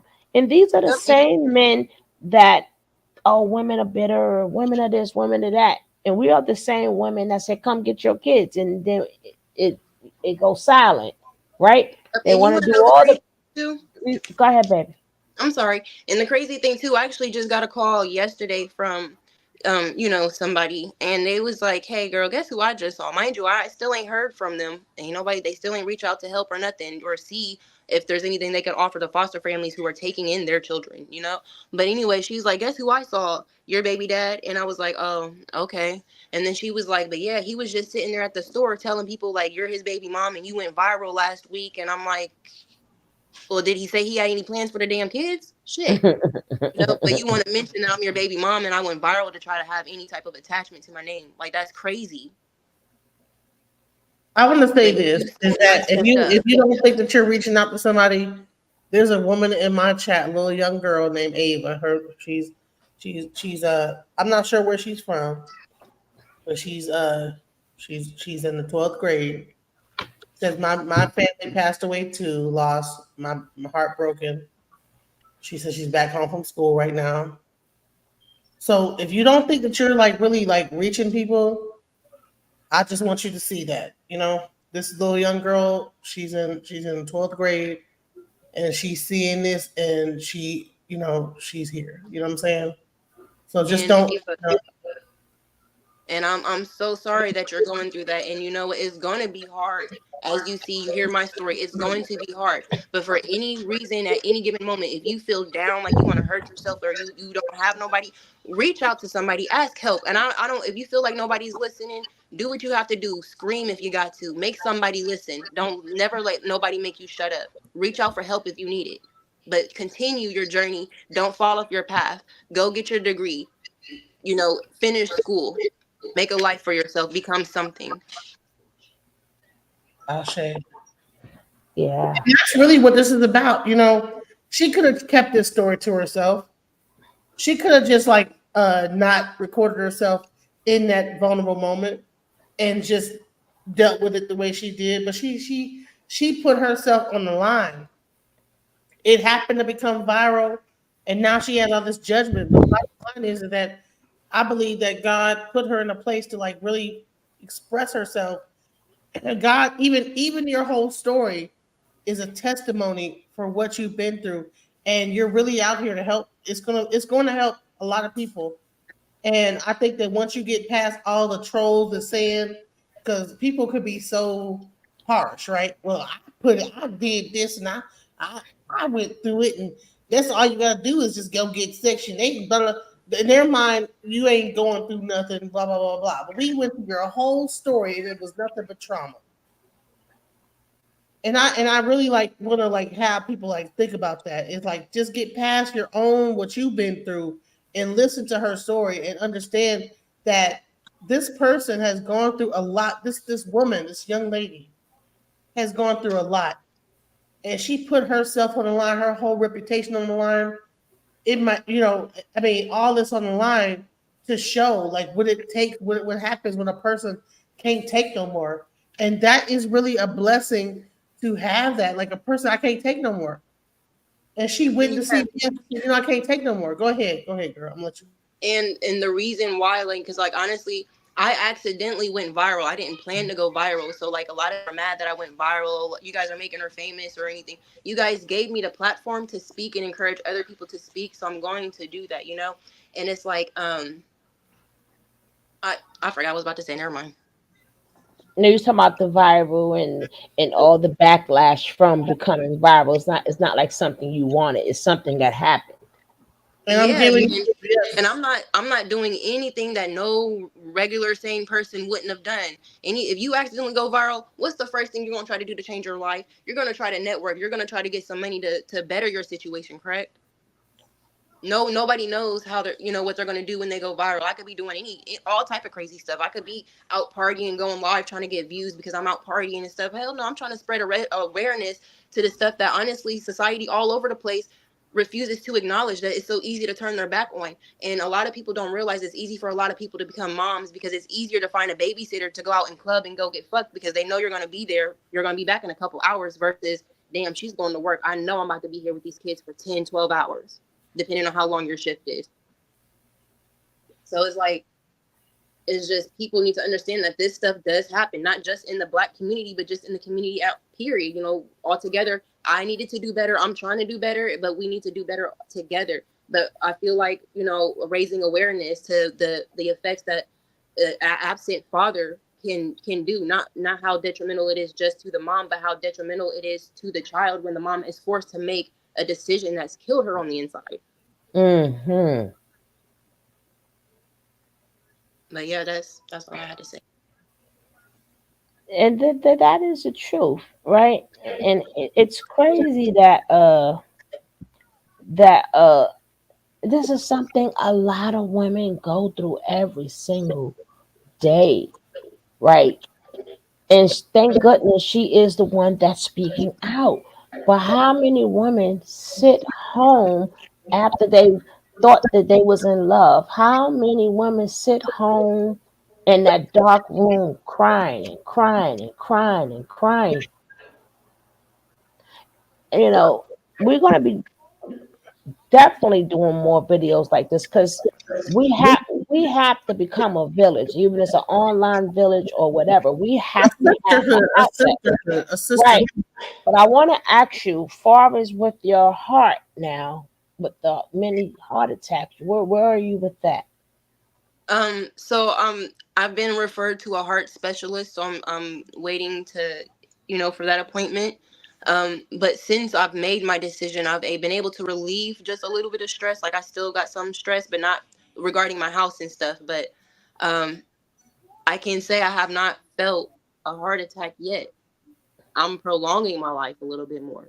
Yeah, that's that. I told you it has to come out, and if the stress doesn't come out, it attacks your organs.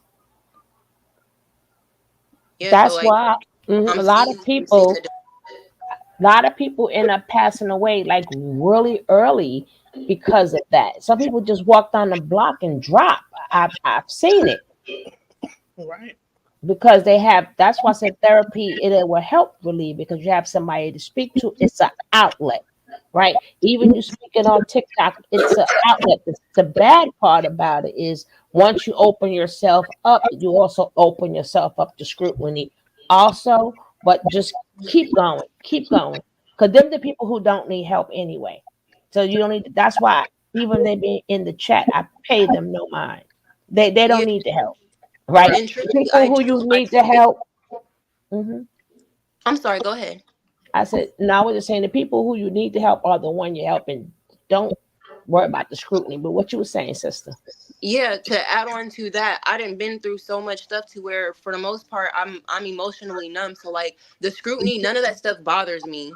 Like I haven't seen anything online, that made me mad yet. Like, I've seen, I'm out and about, people are taking pictures of me carrying pizza or they're comparing my picture to you know, um, Mermaid Man and Barnacle Boy and stuff like that. But like my humor, it's funny to me. So like, I don't worry about that stuff because I don't already been through too much bullshit to where bullshit really ain't bothering me. But I'm focusing on the positivity, and I'm a rock with those who are rocking with me and following my journey.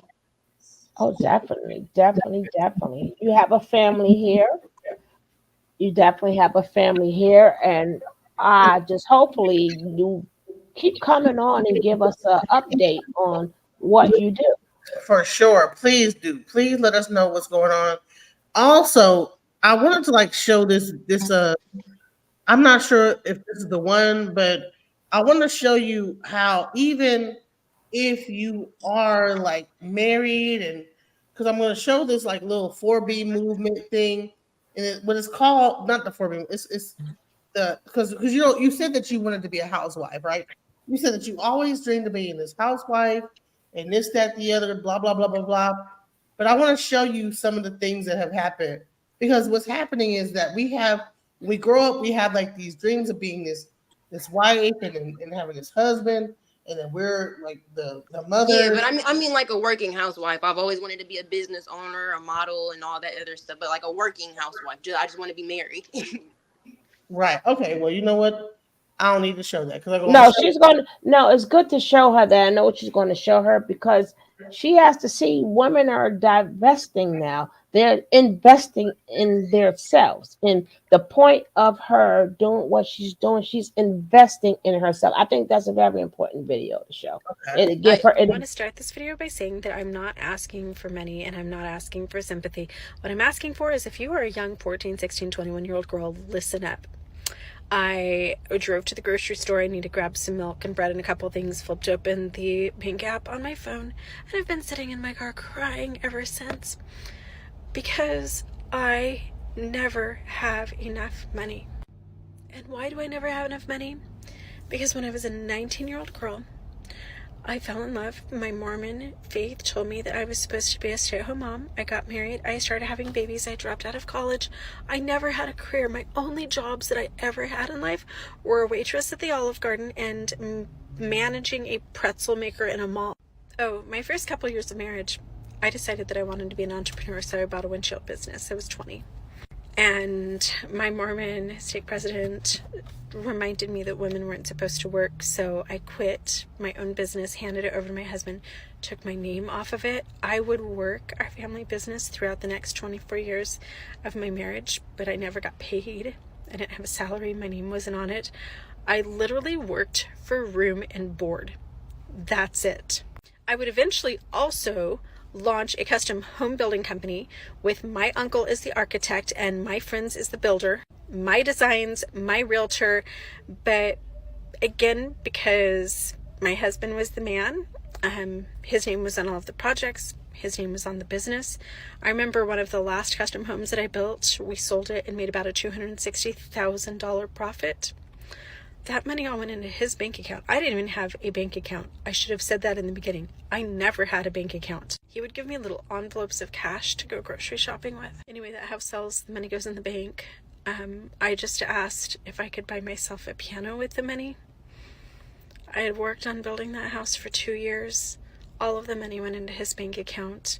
Nothing was under my name. I got a piano and I got a free house to live in. And I got groceries. So I found myself divorced at age 44 just 5 years ago, and within just a few months I was living in my car while he made about $250,000. He would eventually quit that job so that he wouldn't have to pay alimony and child support. He has only paid alimony one time ever in the 5 years since we've been divorced. Once ever. Right after my divorce, I remember being really confident about my ability to get a job, so I put together a resume. I remember one of the first interviews that I had, this management position for a windshield company, similar to the one that we had run. And the man actually laughing as he was interviewing me, like he was really sympathetic. He wasn't being a douchebag, but he was laughing.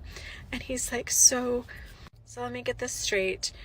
You helped manage your family windshield business with your husband, but you were mostly a stay-at-home mom, and all you did was like the marketing and the hiring, firing, and some of the strategy for the business. But it became really apparent that I needed so many more skills to have any type of management job. I couldn't even work the basic computers. He told me in the interview, please don't apply for any more jobs like this. You are not qualified at all. You're not capable of doing this unless you go back to school and get your degree or get some different experience. And so I ended up, my first job after my divorce was $11 an hour, 4 hours a day, working as an assistant to a school teacher in an elementary school. I made $44 a day. For 24 years, I lived in $1 million homes. I vacationed all over the world. I spent my summers in Hawaii. I could buy myself $500 jeans, diamond tennis bracelets. We had boats and RVs and whatever I wanted. And it never bothered me once that my financial security was dependent on that man being in love with me.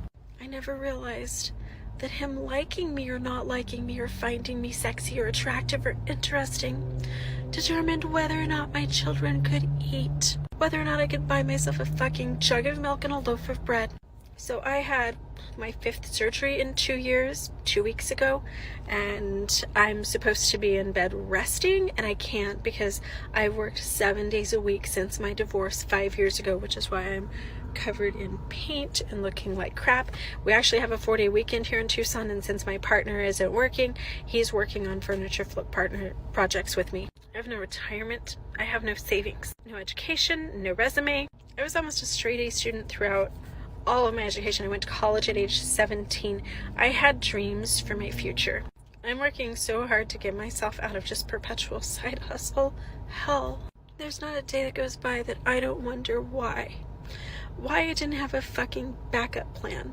Why my kids eating and having stability was dependent on a romantic relationship. Why nobody told me to put money in the bank. Why nobody told me don't have babies until you have an education and some experience. Don't have so many kids. I wish somebody had told me to put my name on our vehicle loans and to put my name on our houses. I wish somebody had told me that it's okay to put those babies in daycare for a couple days a week and go to college and have a job. And I think I need to do an entire Trad Wife sequel, because you can be happy and rich and loving your life like Ballerina Farm until the guy walks out. I want you guys to imagine for a minute, even rich Hannah, if Deanna walked out, if all of his financial backing and he had to sell the farm, and then what does she have? Find another rich boy to marry? I just don't want one more woman to DM me, comment, send me their stories, cry to me about how hard it is for them to support their families, and I am so tired of living my own story. We have to make this stop. Raise your daughters to be financially independent. Focus on their futures and educations just as much as you focus on your sons. I wish that someone had done that for me. Yep. You understand? So Yeah, all that that whole pie in the sky and this White House picket fence ideology that they try to shove into our face about having this whole is a lie. You know what I'm saying? Even that is flawed. You know what I'm saying? exactly, and that's exactly why right now I'm just focused on myself and just like you said, investing in myself because it doesn't exist. Yeah, and a lot of women now are doing that. We have given over and beyond. We are the resources. We are the everything. They bring nothing to us. We bring everything to them. They bring us nothing. And we have to understand that. In Yeah, our and lives, it's they after you bring figure it us out, nothing. you never know. We are the resources. We are the everything. And now us women have to stop giving that to these men. So a lot of women are they're divesting in men and invest in they mad, but they can stay mad, right? They can stay mad because a lot of us women where we are at is because of a man. And I'm glad you got to the point where you said enough. I have to get my life together because some parents, you know, they end up taking them and their kids out because of the pressure. So I applaud you that you loved your kids and yourself enough that you didn't even do that. Thank you. So you believe that men and women. It's that I think that we have to get rid of the illusions, we have to get rid of the poisons, we have to get rid of the lies, and one way to do that is expose it and dissect it. Another way, if we create a new life, a new value system and live it, as an Exactly. example. That's what I'm talking Exactly. about. That's it. That would probably be the That's best it. way, because then people could see it as a living thing and not as a theory. Because what we need to do is to reestablish a new value system. That's what black people need. Right. A value And how system in order. exactly? And how do we go about that? We go about it the way you go about daily work. First of all, you decide what you want. You establish your values and you start to live it. Mm-hmm. And the people in your community, you start talking to your neighbors. You get yourself together first. Exactly. Then you get your community together. We're in agreement. Then you get your neighborhood together. We're in agreement. Right. And then you can move on out. But in the beginning, you got to make sure you got yourself together. Right. Right. You know, Okay. you have to start right here. I think we ought to be sure we understand what she's saying. Now, this relates to what you said earlier about the black nation, right? Exactly. I'm not sure I understand what you mean by the black nation. I mean, black people's lives, being self-determining, defining yourself, naming yourself, and having political power. We're a nation already without political power and military power. We're a cultural nation without political and military power. You understand what I'm saying? And that's what it really boils down to. Yeah. And I actually really do like that video. Can y'all send that to me? I will. Sorry. And, I would like to say, did we make you feel comfortable talking here with us? Yes, you did. And how was your experience here with us? But we tried to make it a safe space. I felt very comfortable. I felt very encouraged to continue to, telling my story, to continue telling my testimony and inspiring others to speak up. And I'm very, very grateful that you guys allowed me on your platform to do this. So overall, it was a great experience with you all. I felt very safe. I didn't feel judgment. Judgment. It was all good vibes, love, and peace, an abundant amount of it. Thank you. We try. That's one thing. We always create a safe space because people's stories need to be heard. Because we all about empowering, expiring, and we all helping each other. And I really do hope that you stay in contact with DJ and periodically, say, hey, I'm doing this, hey, I'm doing that. Cause we gonna stay on you, girl. We're gonna stay on you because we rooting for you. Thank you. And I'm hoping that these agencies, like, the welfare office and stuff, get a hold of these interviews, because they need to know that just, going in and changing people's stuff without no reason and really nothing behind it, the detrimental effects that stuff causes, because, they disrupt lives doing that. And that's not okay either. So these agencies have to do better as well. Ashe. And I really want to encourage the audience. Listen, her Cash App is Amora. Please support her. Please support her. Get us some coffee or something. Please support. Please support. That since she's been doing this, she only got like $10. And let me tell you something. As a single mother with 5 kids, I just want you guys, like, I'm not gonna probably get nothing out of this, but I'm just saying, like, it's about her. Yes. This young woman. I'm sorry. I do want to correct one thing. So it wasn't 10. Somebody donated $10 today to the cause, and whoever did that, I'm appreciate it. It don't have to be a lot. You don't have to. Sometimes I'm cool with the prayers as well. But if you can donate $1, $5, $10 to the cause, anything is appreciated. But I somebody donated $100 yesterday, and I got $10 today, and altogether 110. And somebody did an interview and paid me $150 for it. So it is a $250, $260 altogether. And all 2 weeks of my viralness, $260. And that helps out. That helps. You know what I'm saying? Especially when you are trying to like feed your kids, you're having a hard time on DoorDash. She's just trying to live day by day, right? Just day by day. So she has to eat every day. She needs toiletries, So I mean, because the kids are good right now, but we have to make sure she's good too, right? And food would be a part of it, and something to drink, and whatever, and the point of her sharing her story, So anything you guys could do would definitely help some way, somehow, some fashion. All right, Thank and you, that's Lex. this is her cash app right here. And just like break up some of the I just gotta break this up a little bit because you know what? It's been so serious. Let me go ahead. Let me do Because this. if you're down, you have to stand up. Because if you don't have boundaries, how will you stay in your lane? Because the best way to come out of something is to go straight through it.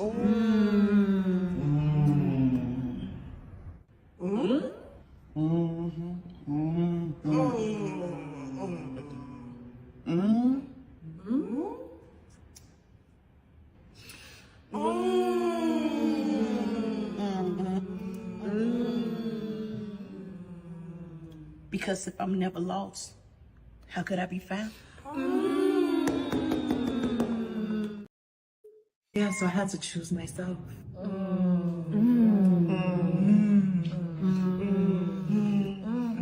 Because care of yourself is self-care.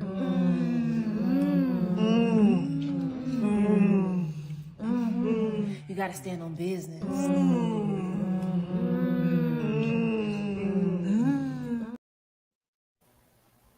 Wait, one last one. I'm sorry. Thank you guys for having me. And that's why men are the problem.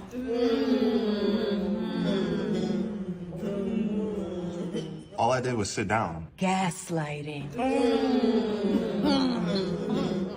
I didn't even say anything yet. Invalidating our feelings.